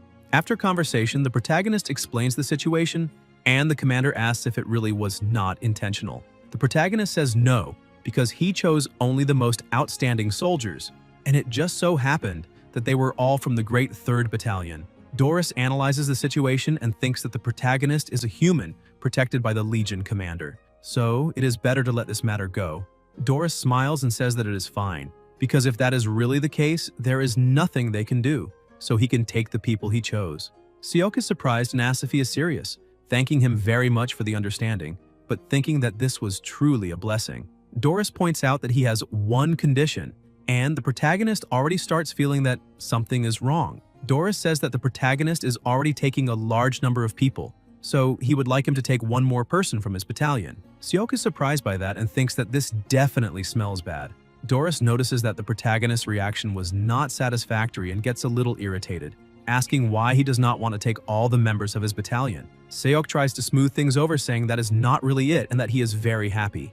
The commander says that if that is really true, then it is all decided and now he will introduce him, saying that the soldier's name is Usaru, a cute half-breed born between an orc and an ogre. As soon as he appears, the protagonist's glasses flash red. Doris continues explaining that Usaru is a little clumsy and that is his weak point, but he is strong, so the protagonist can make good use of him. Usaru is so huge that he cannot fit through the door, much less see where his commander is. With everything settled, they gather again, and the protagonist decides to introduce himself once more, saying that he is the tamer of Bobo and that he became the new head of the kitchen. Everyone gets scared when they see Lord Bobo, whom they had only heard rumors about. Seok shows a bone to Bobo, saying that he is a good boy. The protagonist points out that from that moment on, the unit will be reorganized. He prepared a new list and they need to check it, and as soon as they check it, they must line up according to the instructions. The fairy asks how he made the list and what criteria he used. Seok explains that their intelligence is probably similar, so he listed them in order of combat power. Those who have already been cooks for a long time, and the weakest ones will be assigned to the kitchen. She says that he is being a great head cook, but the protagonist replies that they still have to see whether this will work. As soon as the new army is divided, the protagonist explains that the right side is the kitchen team, and the left side is the combat team. He asks if anyone is dissatisfied with the arrangement because, if so, they just need to step forward immediately. A goblin raises his hand and shouts that he is dissatisfied because he also wants to be on the hunting team since he really likes eating freshly hunted meat. Seok tells him to come forward, and as soon as the young one approaches, the protagonist treats him very kindly, saying that this is the entrance exam. the little goblin falls to the ground, saying that his future is ruined. Seok points out that if he could not endure even that blow, then he failed and cannot join the hunting team. The system notifies him, saying that with excellence in leadership and command ability, he managed to reorganize the troop and stabilize it. Because of that, endurance capacity increased and control rating also went up. Seok asks again if there is anyone else dissatisfied, but no one says anything. The protagonist says that now that everything is settled, all members of the combat team need to grab their weapons because they are leaving immediately. At the Black Rock Fortress in the north, in the giant forest, they gather together. The protagonist notices that the forest is strange and silent because there is not a single monster in sight. Raquel explains that this is because Bobo and Usaru, due to their strong presence. The protagonist thinks that is a plausible guess, however.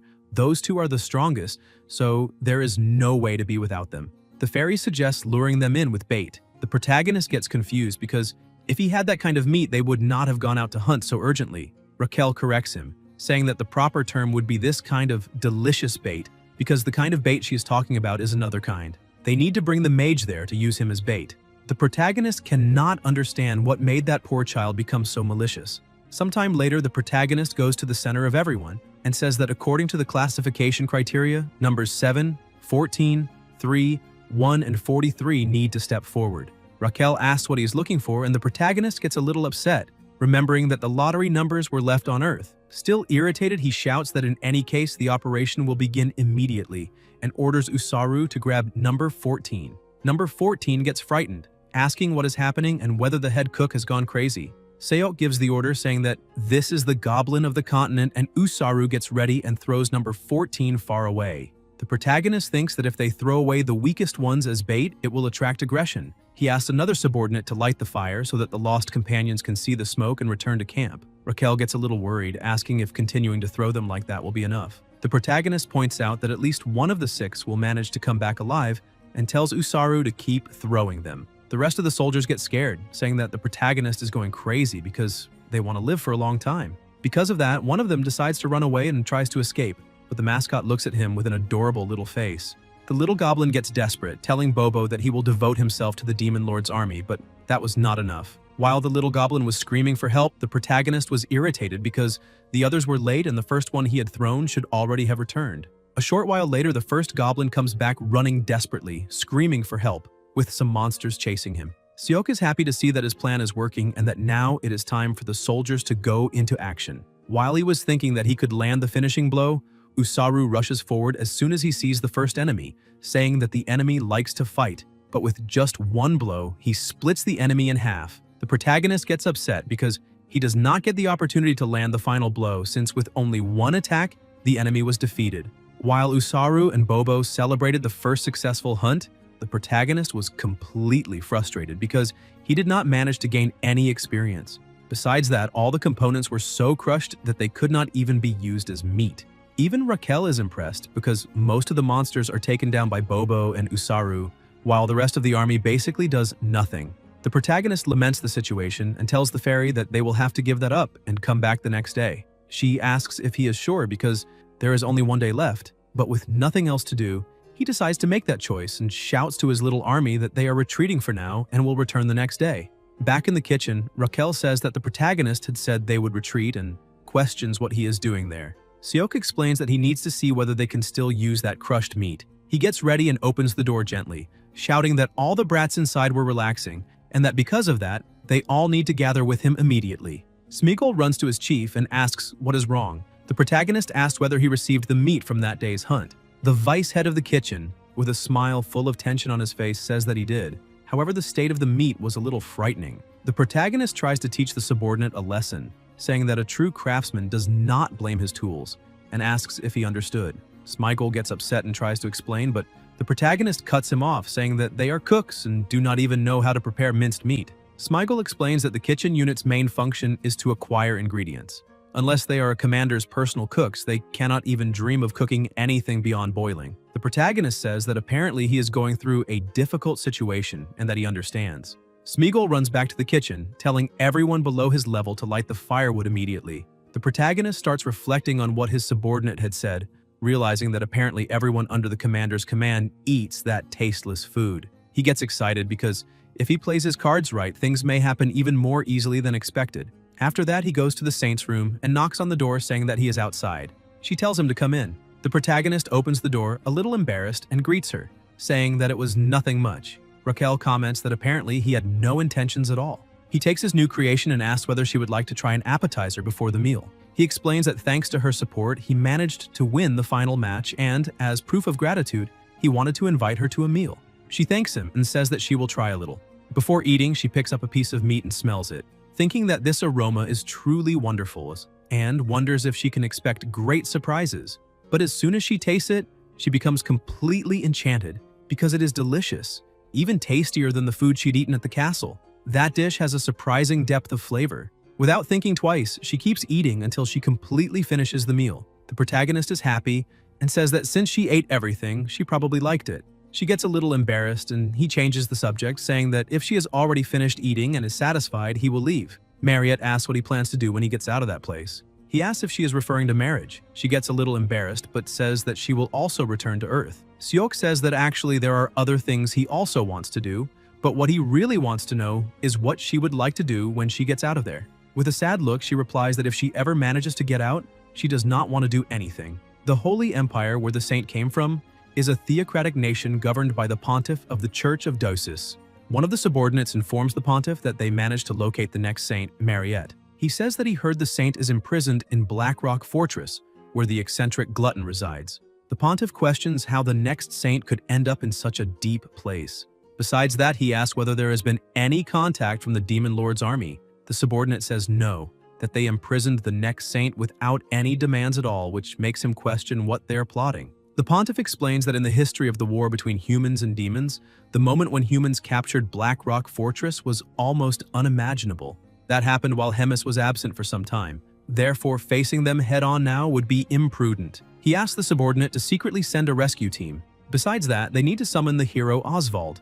Seok was thinking that he wanted to understand, but he couldn't. While walking through the forest, he arrives at a place and says that maybe there is already enough. He asks the squad leaders to come to the front and center. He takes a rope with some pieces of meat tied to it, saying that they should eat. However, his subordinates were worried, wondering if that could be some new form of violence or maybe a treatment to put them to sleep. Seok asks what they are doing and if they are not going to eat. The squad leaders try the meat and realize that it is delicious. The three of them kneel, saying that they will swear eternal loyalty and ask for at least one more piece. Seok laughs, saying that the chance to taste it is over, and from then on, only the squad that brings back the most living monsters will eat that meat. Everyone starts running, saying that this is a dinner gamble and that they need to hunt the monsters. The protagonist says that this was already expected, because all living beings are slaves to appetite. He takes the opportunity to cut down some monsters and ends up leveling up without realizing it. A short time later, one of his subordinates goes to him and asks who won the contest. Seok says that the winner was the Wolf Squad and they will have a wonderful meal with him. The other participants ask what will happen to the rest of them. Seok explains that there is not much to do because this is a contest, so they must eat what is left. Otherwise, the winner would have no merit at all. Meanwhile, at Black Rock Fortress, someone had eliminated several monsters. That person finally manages to reach the room and knocks on the door. The saint, who was inside, thinks that maybe she said something unnecessary to that man, but she cannot keep him hidden forever. The man who is there to rescue her opens the door and shows his face, saying that he is there to rescue her. She is surprised to see Gapin, who asks if His Holiness the Pontiff sent him. The young man says that apparently yes. The saint apologizes, but says that she will not go back and asks him to leave immediately. Gapin laughs, saying that he really would very much like to go back. However, a mission is still a mission, and asks what he should do. Mariette says that Gapin already knows there is an eccentric glutton in that castle, and if he tries to take her, then Gapin approaches and asks what she is trying to say. She asks what would happen if she drew out her divine power and made him come there, but Gapin grabs her by the neck, saying that a mission is still a mission, and that he is a soldier, not a prince. He tells her to sleep deeply, because as soon as she opens her eyes, she will already be in the capital. The saint wonders why she cannot use her divine power, but keeps thinking that she cannot go back to that place. Suddenly, a hand appears very quickly, and Gapin cannot dodge. The protagonist punches him, cursing him, but Gapin remains standing, asking what he is. A fist imbued with a demonic energy, and that boy looks human, but he does not know what he really is. Besides that, the protagonist's movements are heavy because of the amount of magic he possesses. Seok remains irritated and asks what that guy is saying, ordering him to release the saint immediately. Gapin kicks the protagonist, saying that it is not a mission, but useless materials are always necessary, so he will also have to come along. The blow is so powerful that it made the protagonist pass out. Gapin keeps his guard up, thinking that some insignificant pests are bothering him. Raquel was watching all of that and gets frightened, thinking that the hero was defeated with just one blow. This makes her wonder what she should do, and maybe she needs to take Bobo, but she senses a terrifying presence. Gapin opens the scroll, saying that he had not predicted that variable. However, there is no choice. He keeps looking at the scroll, thinking that if he is going to take one more person, then he will have to fix that obstacle. Hemis approaches, asking if something is not working and if he would like help. Gapin turns around, seeing that Hemis, the eccentric glutton, has just appeared. He thinks that the saint's divine power certainly should have been blocked. Hemis says that if he does not mind, he can just call her Hemis. Gapin gets a little frightened, thinking that he does not feel any demonic energy coming from that woman, and wonders if this is the difference between their realms. The eccentric reserve, glutton. Besides that, she devours thousands of soldiers in a single day, so that seems to be true. Hemis releases her aura, saying that it is time to see the guest's abilities. Her energy hits Gapin. He tries to concentrate so he will not panic and focus only on evasion, because if an opportunity appears, he needs to grab at least the saint and leave. However, he starts to feel a little dizzy, and before he can do anything, he is struck by a blow and thinks that now it is too late. Hemis says that she really likes fighting and asks the guest if he will make things a little more interesting. Gapin thinks that, in his current state, it is better to try to run away alone, because the mission has failed. He activates teleportation, and Hemis looks a little sad, staring at the arm she had ripped off, saying that the guest simply ran away, even though she personally asked him to stay. However, it is alright, because the truly interesting things will begin now. Glutton, ancient monster, immortal mane. These are the epithets associated with the name Hemis in the flow of time that resembles eternity. Countless demons are born and perish, but the Demon King and Hemis, those two demons, remained firmly in their positions, unmoving like Mount Tai. However, infinite time dulled many things. Hemis's words, when she said that it was alright because the truly interesting things would begin now, are something extremely cruel to any creature with reason. A short time later, the protagonist was training or getting beaten up. Raidrun was telling his disciple that his attacks and mana control were still too simple. He needed to think more flexibly and not be bound to a mold. Seok takes a deep breath and says that he will keep that in mind. Raidrun says that he has one more thing to say, because no matter how strong he becomes, there will always be someone more skilled than him. Therefore, for victory, he does not need to be picky about the means or methods. He must always remember that a fair fight is a privilege only for the strong. Raidrun says that this is enough for today and praises the protagonist, saying that he did a good job. But Seok does not know if he really did a good job. He falls to the ground exhausted and passes out. Raquel approaches and asks if he is okay. He answers that he is not and says that if she does not want him to die, he needs a little healing. Raquel starts healing him and the protagonist thanks her, saying that he is already feeling a little better. However, she was not very happy, asking if she is nothing more than a medicine bottle to him. Seok remembers what Mariette had said to him. She asked him to become stronger because only the faith that comes from someone strong would protect him. He thinks that he really does not know what she's talking about, but he definitely needs to become stronger, just as she said. Raquel gets irritated, shouting at him and asking if he is still talking about that woman, because he almost got killed because of that saint or witch. The protagonist says that if she keeps looking down on a saint like that, she will end up being punished by the gods. Raquel says that that assassin used divine power, so if that woman really is a saint, why was she attacked? The protagonist agrees, saying that it was very strange because if she is indeed the next saint, then she should be a precious existence to them. But he says that this is enough and that he wants to stop talking about it. The fairy says no and asks why, and whether that woman really is so important to him. Seok simply ignores her and walks away while Raquel says that he is an idiotic moth, crazy about that woman. The protagonist tells her to stop being jealous, but that only makes her even more nervous, making her ask if he wants to die and where he is going. Sometime later, Seok was crying at the kitchen table. He complained that he was already finished and wanted to be reborn as the cat of a rich family in his next life. Bobo was looking at the protagonist without understanding anything, and Raquel asked him if he is also worried about the protagonist, even though he is not his owner, because if something happens to that idiot, things could change quite a lot. 30 minutes earlier, in Hemis's office, she had called the protagonist, saying that she had a concern. She emphasizes that she was bored, so she wanted to see something else interesting. The protagonist says that he is at her disposal. Hemis says that she will give him 1 month, and he needs to defeat the commander. This makes him worried and scared because she wants him to fight the commander.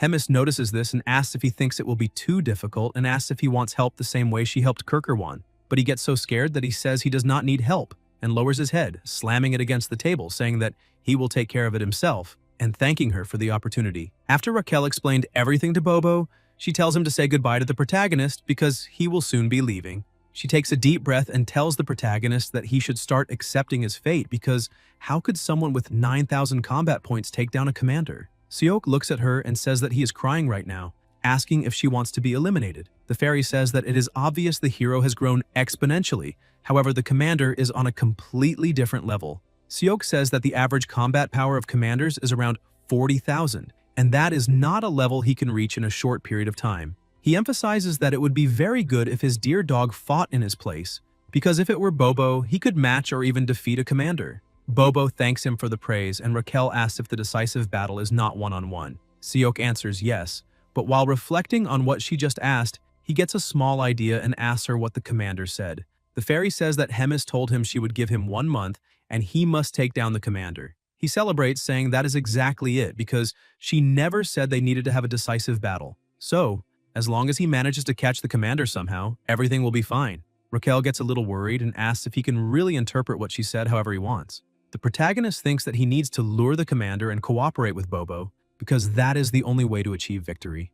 The fairy asks if he is being smart or cowardly, however, she asks how he plans to lure the commander, since he is a nobody and a hero. So how could he have a way to lure the commander? Seok says that is where she is wrong because he has a great way to lure commanders. He just met one recently, and that pig, despite everything, likes elegant meals. He prepares a recipe for braised rib stew with meat he prepared himself. First, he needs to put the beef ribs in water with honey to drain out all the blood. Then he places the drained meat in a pot and boils it once. While it boils, he needs to slice the mushrooms and green onions, the unique and chewy texture of the eye wolves. Then he adds sugar, soy sauce, and garlic to the water. But he needs to be careful with the screams when peeling the skin of the drake garlic because it has a combat power of 80. The exquisite entrails were squeezed out and he stirs it all together. After that, he needs to combine all the ingredients with the meat and boil it a little longer for at least half an hour. He tries to add a little olive oil, but Bobo is dragging him all over the place. He says that this is absurd and that humans need to become a little more resilient. When he returns to the kitchen, Raquel points at the pot and asks the hero if it is burning. He screams, telling her not to get close. The rib meat is perfect and the rib stew is almost ready. Now he needs to transfer it to a plate and arrange everything perfectly. After the dish is ready, he sprinkles some chopped green onions on top. This is a dish that will steal the commander's heart and can be called flaming ribs. Doris was getting ready to eat and tells Jonggu that this is great because it had been a very long time since he last tasted an elegant paste, and handing Usaru over to the protagonist was a stroke of genius.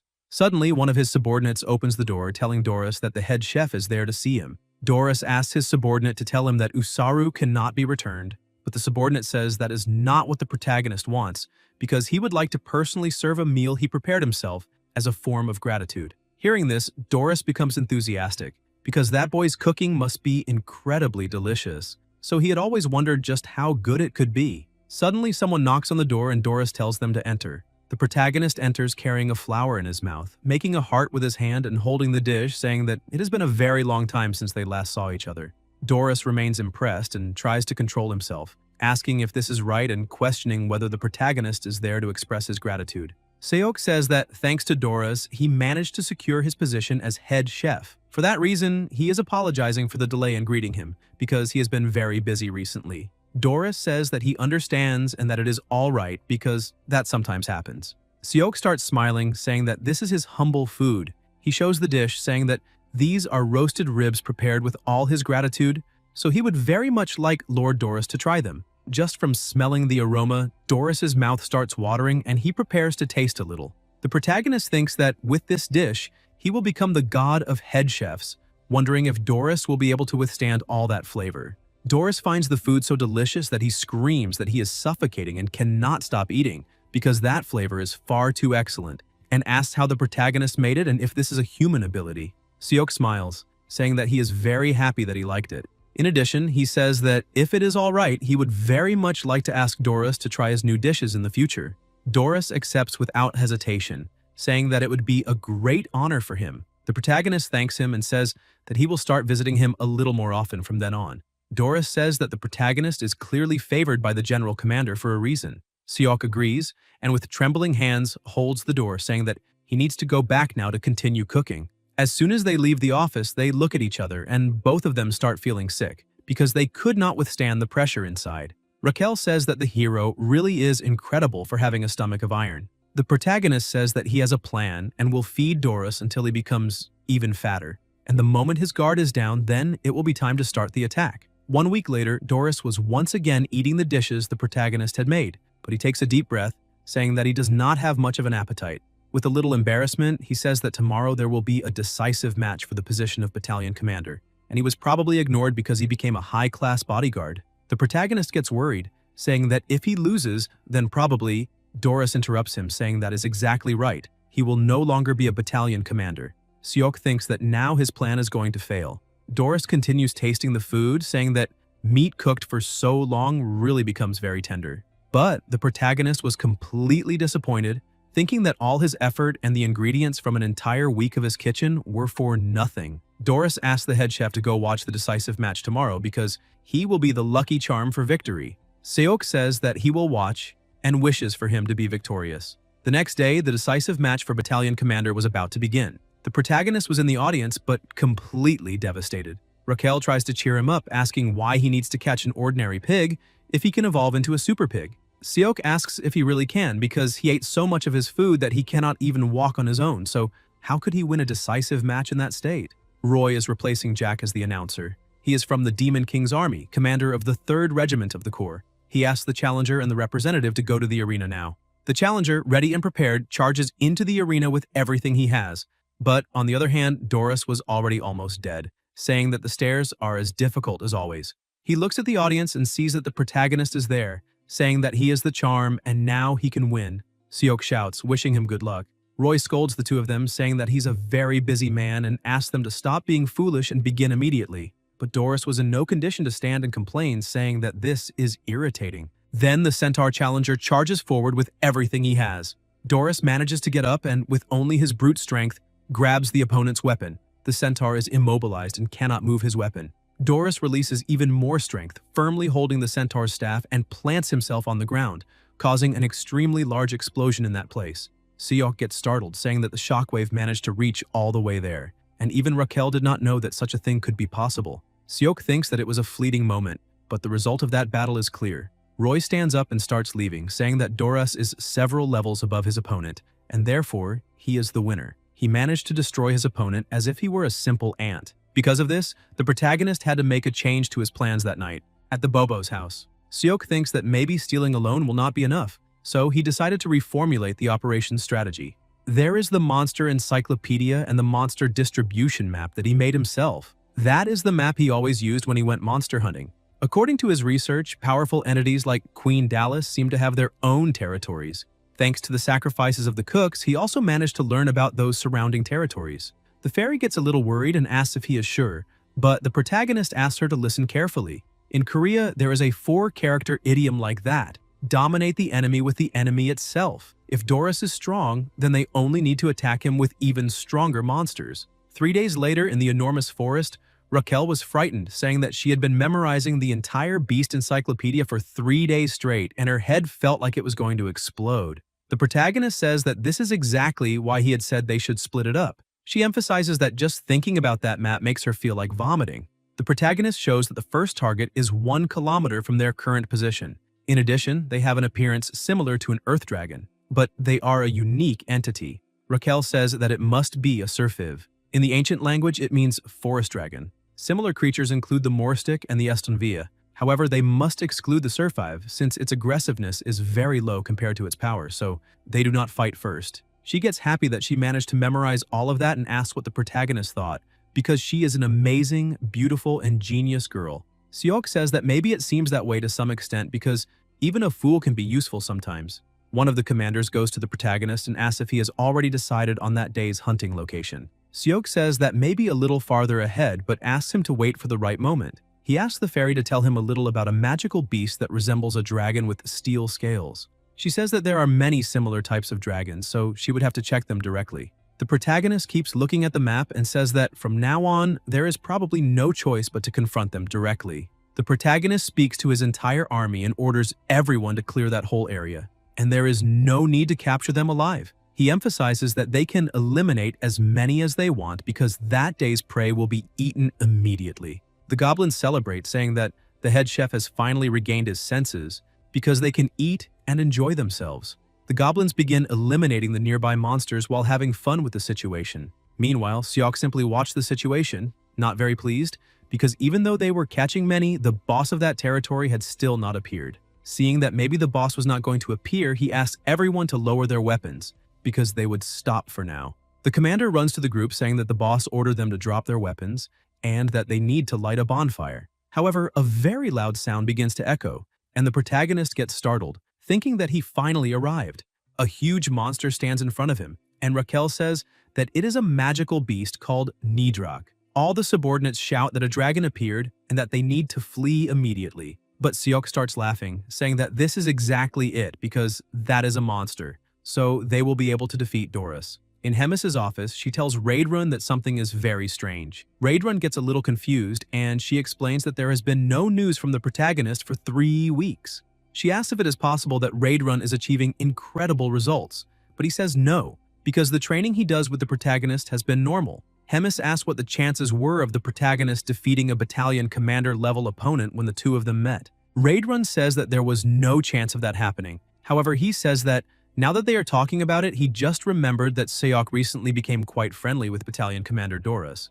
Hemis asks if he is talking about that pig, and apparently the protagonist had not understood because she told him to capture a battalion commander, but instead he became friends with one. So what exactly is that boy planning? Back in Doris's office, he was eating again, saying that this was already expected because the meat the protagonist grills is the best. After eating just a little more, about 40 plates, he thanks the protagonist, saying that he ate very well again. Seok takes this opportunity and takes a deep breath.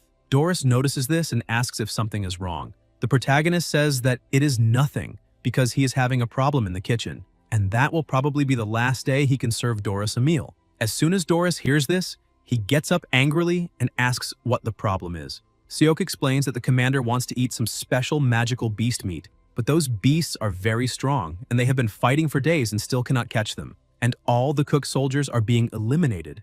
Doris stops to think because the protagonist had said that the cook's injuries had been increasing drastically over the past few days. He asks what kind of cruel magical beast could do that. Seok says it is Mabulim, but Doris says that he has never heard of it.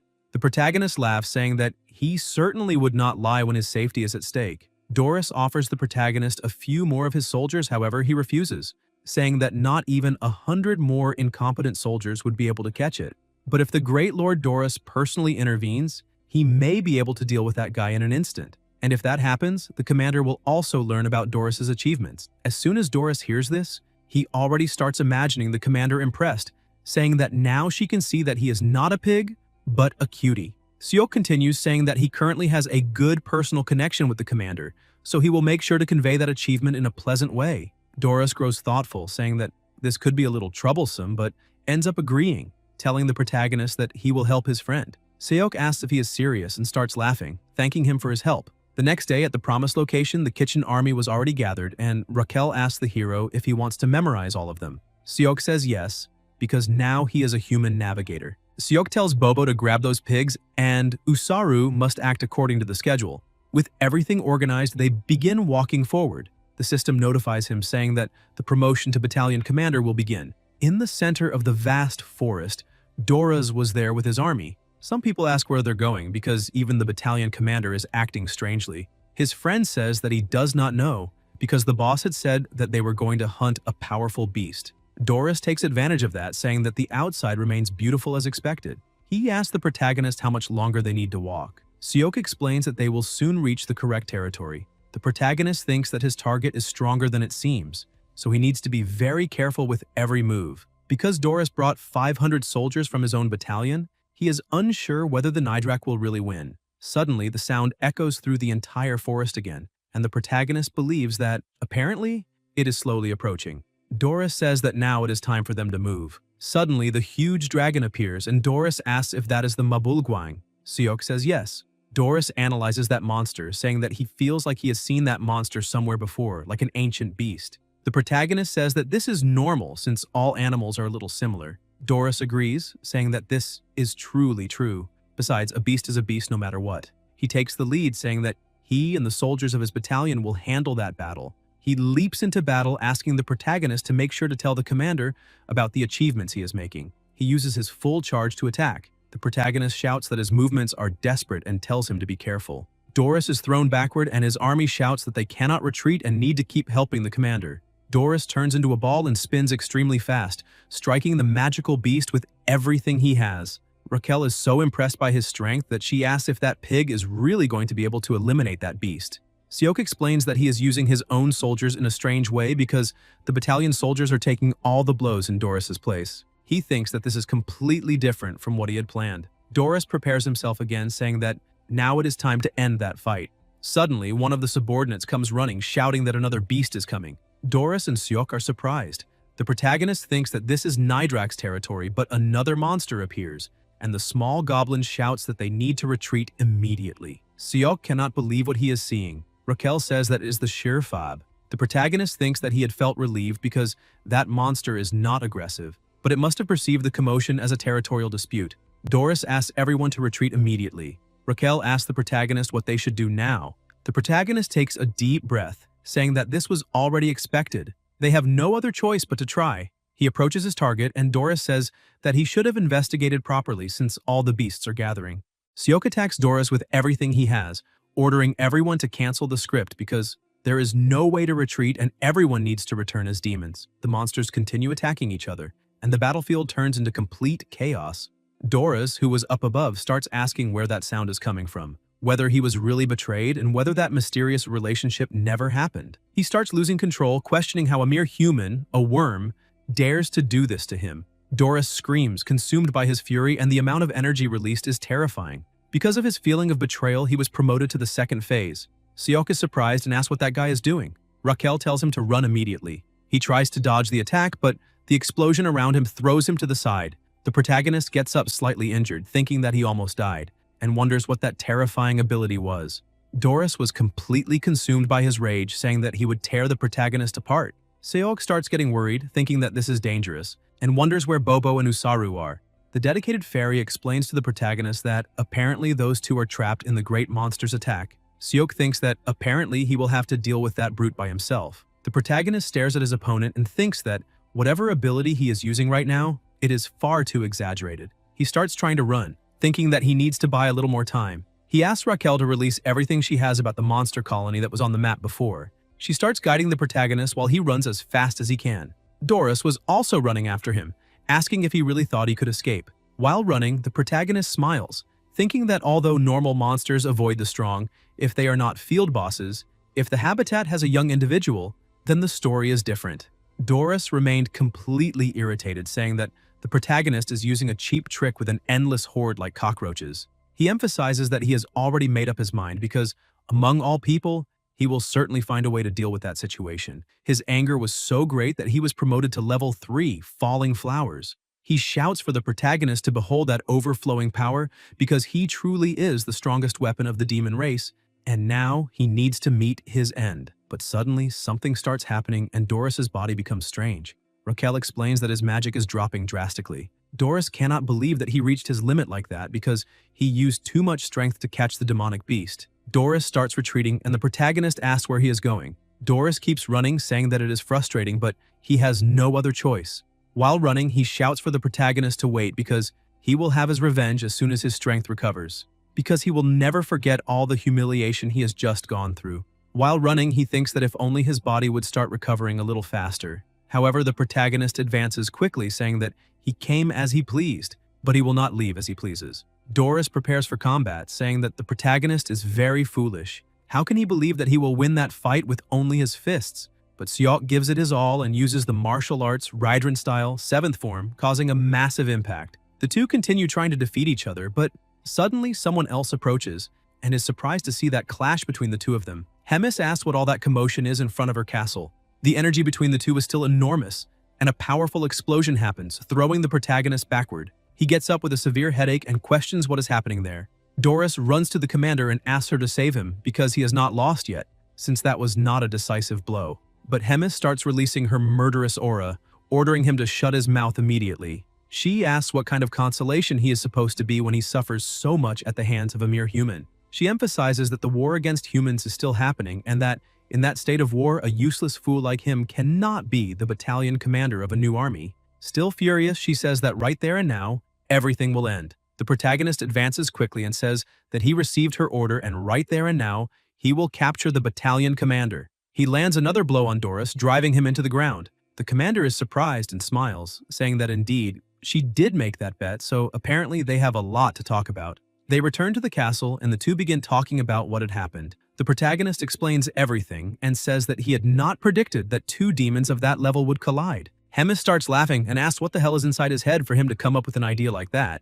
She asks if she could cut him at least once, but the protagonist simply asks for forgiveness. Hemis continues, saying that using her as an excuse for an idea was quite cunning, and although all of that is a little embarrassing, she will still consider it a true success. Seok, even frightened, is relieved to hear that. However, the commander continues, saying that there will not be a next time. If he causes trouble or uses tricks again, he should know what will happen to him. Seok thanks her for her understanding and says that he knows exactly what the consequences are if he acts the same way again. Back at the Bobo's house, he throws himself onto the floor, saying that he finally managed to survive one more day somehow. He asks the fairy what had happened to Doris.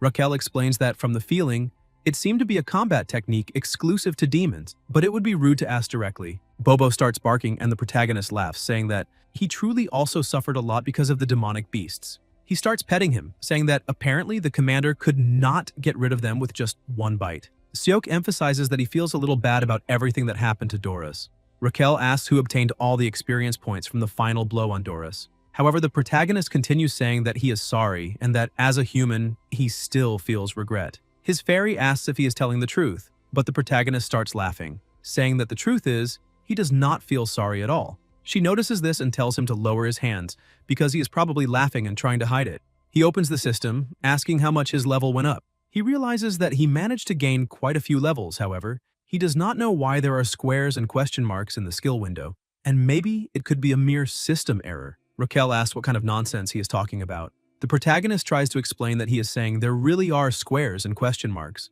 The fairy emphasizes that the hero system cannot have errors, so she needs to know whether he is joking with her or not. But the protagonist gets irritated and tells her to leave that matter aside. Raquel grabs the glasses and tells the protagonist to stop talking nonsense, because she is going to measure his combat power to celebrate reaching level 48. He agrees because it has been quite a while since they last checked his combat level. She starts looking and says that the result is 13,936. The protagonist is impressed, saying that he really went up a lot because it felt like just yesterday that he was trembling with fear in front of a single goblin. Raquel says that she already knew this would happen, so her plan secretly prepared this. She grabs a glass of beer, saying that she wishes for his success so he should drink to celebrate. Because until the day he takes down the Demon King, her responsibility is glory and health. The protagonist continues with the endless repetition because no matter how strong the enemy is, he cannot skip that routine. And maybe after that day's training, he can go visit Miss Mariette.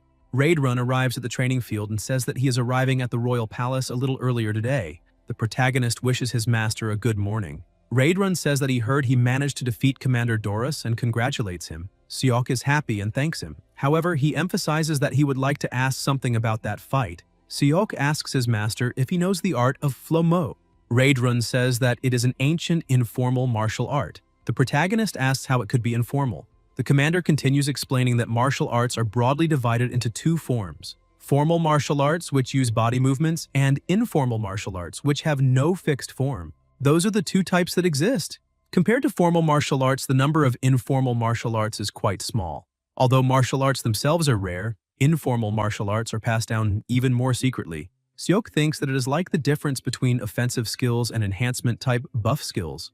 Raidrun continues explaining that Flomo is an ancient martial art passed down for a very long time, and anyone from the demon race who uses mana can learn it. Even so, it is an extremely dangerous skill, so few use it. The side effects are also severe. Seok is surprised, asking if he can also learn to use that kind of martial art because either way, he has a little mana. Raidrun explains that perhaps he cannot call that possessing mana because that mana became trapped inside the protagonist's body, but it is not the same thing as being his. The protagonist tries to convince his trainer, saying that nothing bad can happen to him because even if there were some kind of accident, Mariette is still there to help. Raidrun remains a little reluctant about it since he was not sure whether it would work or not, but the protagonist gets confused, wondering why he is hesitating for so long. He decides to appeal to him and clings to Raidrun's leg, shouting that this is not fair because if he does not have that martial art, he may end up dying. He emphasizes that the commander only chooses the fights he can win and then watches with interest to see when they will die, getting irritated when they win. But his daily life is no different from that of a Legion commander. He emphasizes that it will only be once. He will try, and if it does not work, he will give up. Raidrun says that he understands and ends up agreeing, asking him to calm down and stand up. The protagonist composes himself, and Raidrun emphasizes that he feels like he was somehow deceived. Even so, a promise is still a promise, so he will immediately begin close supervision. Meanwhile, in the Sacred Empire, in the underground prison of the Great Cathedral, Orban goes there and calls Gaipin, asking if he is conscious. Gaipin looks at him and says that he was wondering who it was, but apparently it is just the Pope. He emphasizes that Orban had said they no longer had anything to do with each other. So what is the purpose of him being there? Orban says that he is offering him a special chance to surrender, because before God, there are no eternal sinners. Gaipin asks what he must do. Orban orders him to eliminate Mariette. Gaipin is a little surprised and asks why the orders change so suddenly. He cannot understand what benefits there would be for the church if the saint truly died. Orban emphasizes that he does not need to know anything. He only needs to fulfill the mission assigned to him. Gaipin points out that there is a very strong opponent inside the Black Giant, and even if he goes, it would be useless anyway. Orban tells him not to worry and says that he will assign 4 knights to him. In addition, Hemis will also be absent for a while, so this time he must succeed, because failure is not tolerated on the path of glory. Meanwhile, the protagonist was giving it his all, and his body was almost collapsing. Mariette was asking him to get out of it immediately, but the protagonist kept trying. She asked if the two of them were crazy to try that because a human could not use martial arts exclusive to demons. Raidrun, a little worried, says that the protagonist had said he was already fine because enough time had passed for there not to be that much mana left. Mariette asks if he is some kind of priest because he is not any kind of specialist, so how can he decide whether he is fine or not? She emphasizes that the treatment she had given him was to wrap and bind the mana, but the two of them had just released that mana while talking about operating it or something like that. Raidrun starts getting truly worried and asks what will happen to the protagonist. Mariette says that perhaps he cannot endure it like that. It is too late to bind the released mana again, so she needs to make his body accept that mana somehow. To do that, she needs to wrap the concentrated mana with divine power and spread it slowly. That way, she can change it into a concentration that his body can endure, like increasing resistance to poison.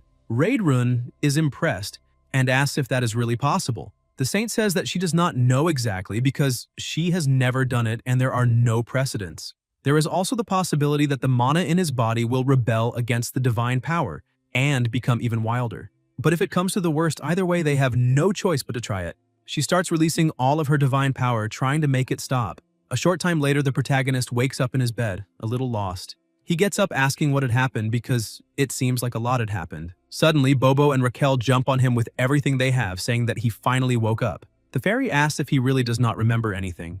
Seok explains that his memory cuts off after he learned Flomo and the situation is abnormal. While looking at what had happened in his status, he becomes a little surprised, asking what that is. Suddenly, Raidrun and Hemis enter the room and she smiles, saying that she had warned that he would already be awake. Seeing her, the protagonist gets up to greet the Legion's general commander. But Hemis tells him to sit down because, with that body, even crawling is probably the best he can do. She explains that Raidrun told her everything. A mere human tried to use mana. She asks why the protagonist had not told her about such an interesting matter. She emphasizes that this is the work of a saint, and he is worthy of being revered as a true saint, and it is not bad at all. The protagonist is confused and asks what that story is.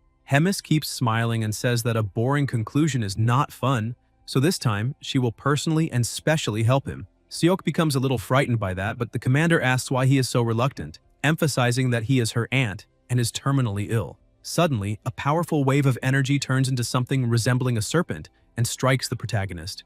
The commander says that he can consider that a true honor. Seok slowly begins to lose consciousness, but the commander tells him not to worry. She tells Raidrun that Seok will be fine after sleeping and waking up later. But now they need to return to the office because the Demon King suddenly called her and has something for her to do.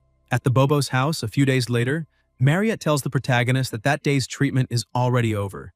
Since the magical energy incident, she has been helping him. Seok smiles and thanks her once again. She thinks that it has already been 4 days since she has been taking care of that boy, and no way, because in the end, it was his will that overcame that difficulty, because he is also the only hope she has. Seok notices that she said something and asks what it was. She changes the subject, saying that his treatment is already over, so she will leave now. But he was still thinking about the meaning of the words she had just said, because there are many things he wants to ask about what is happening in that world, because he is still a stranger in that world. But now he can only wait for the day when she tells him everything herself. Inside the royal castle, Raedrun tells the protagonist that he is only teaching him the theory of mage manipulation because the protagonist had insisted so much, but he must ask Seok not to overdo it. Seok emphasizes that everything is fine because it has already been 4 days since he ripped out his eye, because they said that the protagonist simply should not use magical or demonic energy for a while. Raedrun thinks that it has already been 4 days since the general commander left her post. The regular meeting held at the Demon King's castle is an annual event, however. This year he has a bad feeling for some reason. Seok starts shouting, calling Raedrun, because he had seen that he was lost in thought. The commander apologizes and says that he was thinking about something else for a moment. The protagonist laughs, saying that he has been very busy lately because of his duties as vice commander. For that reason, he would like to know if there is anything he can help with. Raedrun laughs and says that everything is fine because it is almost time for the commander to return. Although the summoning period is much earlier that year, there should not be much difference. For that reason, the protagonist should not worry about that kind of thing and should focus only on managing the fortress. Seok says that he understands everything and will do as he wishes. Raedrun thinks that Seok is getting stronger every day, and as the mana penetrates his body also develops.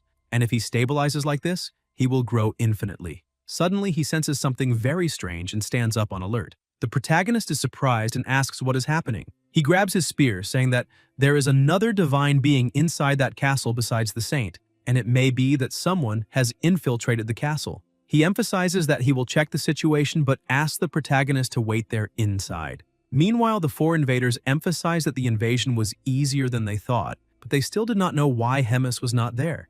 Gapin asks them to speak more quietly because even if Hemis is not there, that castle still has another monster called the Crimson Nightmare. Suddenly, Raedrun appears in front of them, questioning how those humans know that the commander is absent. All of them prepare for battle, and one of them asks if that is the Crimson Nightmare. Gapin tries to control his companions, asking them not to panic. He asks 2 of his companions to go retrieve the saint, while he and the other one will stay there to face the Crimson Nightmare. Raedrun realizes that apparently their target is the next saint, and the room where she is being detained is not far from there. He thinks that dealing with those idiotic humans is not difficult, but dealing with the 2 of them while also preventing the others from escaping to the saint will not be easy. Suddenly, the protagonist appears, calling out to him and saying that apparently things seem serious.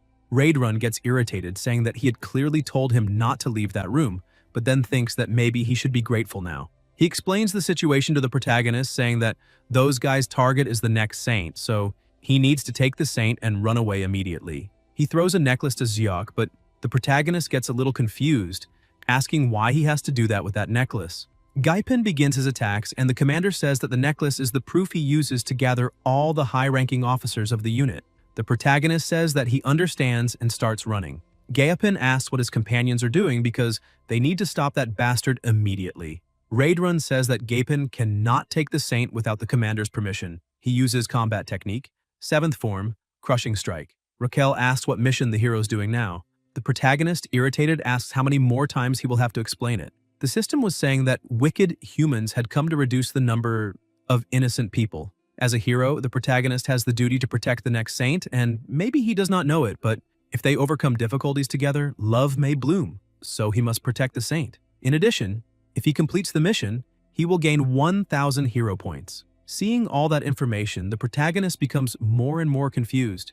He opens the saint's room door all at once and says that they need to run away immediately because there is a human attack. She is surprised and asks what is happening. The protagonist says that he does not know the exact details, but it seems they are there, like last time, to take her. The 2 invaders approach the room, and the guards say that the intruders have arrived, but they must follow the commander's orders and hold those guys there, so the protagonist needs to take the saint and run away immediately. Seok grabs her by the arm, but the saint asks him to wait a minute. However, he says that they do not have a minute, lifts her into his arms, and runs away. Meanwhile, in the conference room of the Demon King's army, the 4th general of the 3rd Legion was saying that Doris really is an idiot, but no one thought he would end up falling out of Hemis's favor because who is the idiot who can be defeated by a simple inferior human? Hemis had said that he needed to restore himself while she was away. During the meeting, he says that there are no more opinions, so they can end today's meeting because they only need to follow the script. And if there is any problem, suddenly one of the goblins appears, throwing the door open and telling Commander Roiger that there is an urgent report. Roiger asks what it is. The goblin says that the human chief has Raidrun's necklace, that humans are attacking the castle, and that they are targeting the saint. Roiger gets irritated, asking what all that noise is. The protagonist finally manages to reach him with the saint, and Roiger asks him to explain in detail the report he just sent. Seok starts explaining that Raidrun sensed divine power and ran out, but it turns out the humans are trying to eliminate the saint. Roiger gets a little lost, questioning why the humans are attacking, and the saint at that. He asks the protagonist to speak a little more slowly and calm down. He notices a noise and shouts for everyone to act because they are witnessing a human attack and need to raise the fire signal. The target is the saint, and they need to protect her.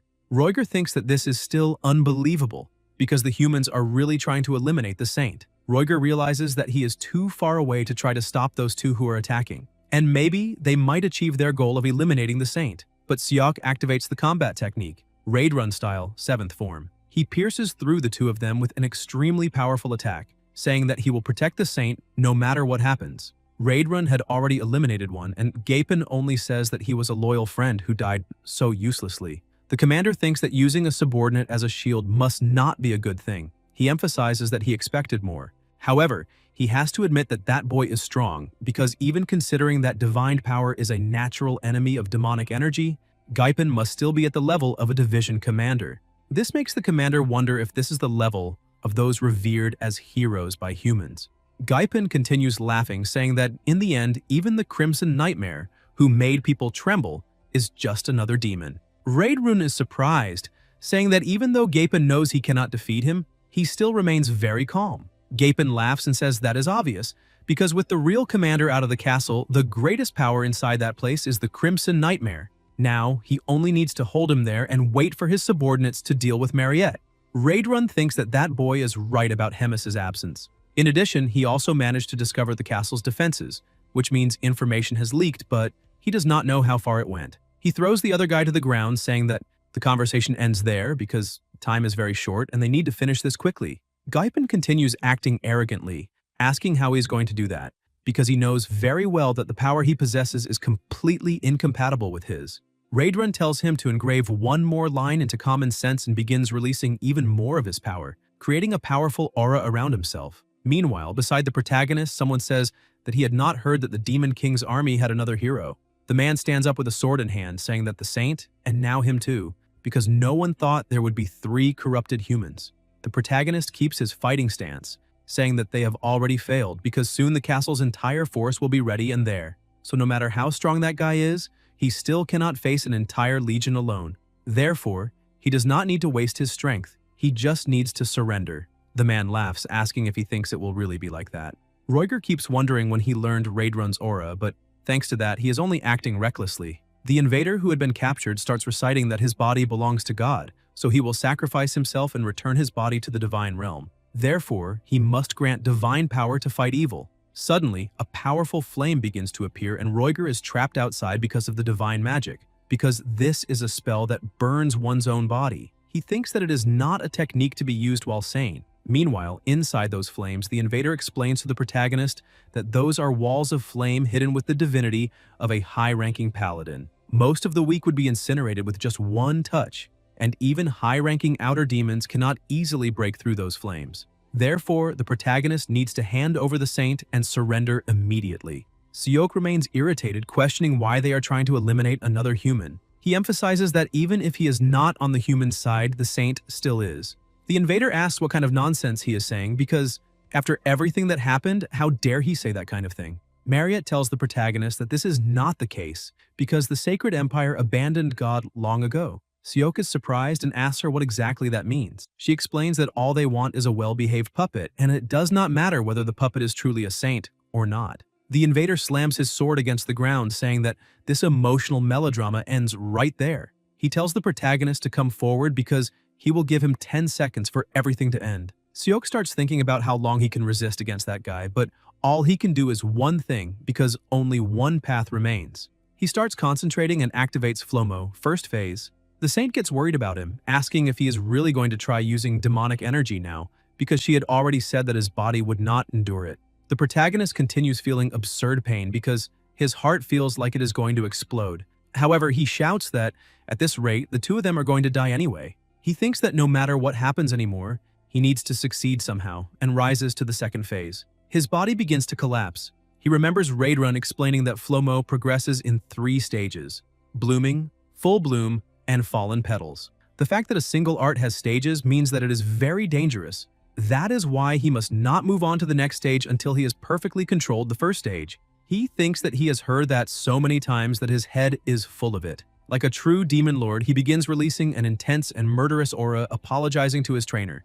But he shouts that just this once he needs to overdo it again. He is taken to another dimension inside his head and emphasizes that it feels like his heart is going to explode at any moment because his body is screaming at him to stop that madness. Raquel tries to stop him, saying that he is crazy and if he continues doing that, he will not endure it because his entire body will collapse and there will be no turning back. But the protagonist closes his eyes and ears, thinking that he must not listen to anyone. His focus must be complete and absolute. He activates the final form, Fallen Petals, and his body changes drastically. He asks Raquel to apply the buff and keep going without stopping. The invader reaches the end of his countdown and sees that a human is using Flomo, which means he is not an ordinary hero. Seok concentrates and charges forward with everything he has. The invader realizes that the protagonist is already in the 3rd stage. He does not know how a human could use demonic energy, however. His strength will run out in a few minutes. So, as long as he can simply wait, victory will be his.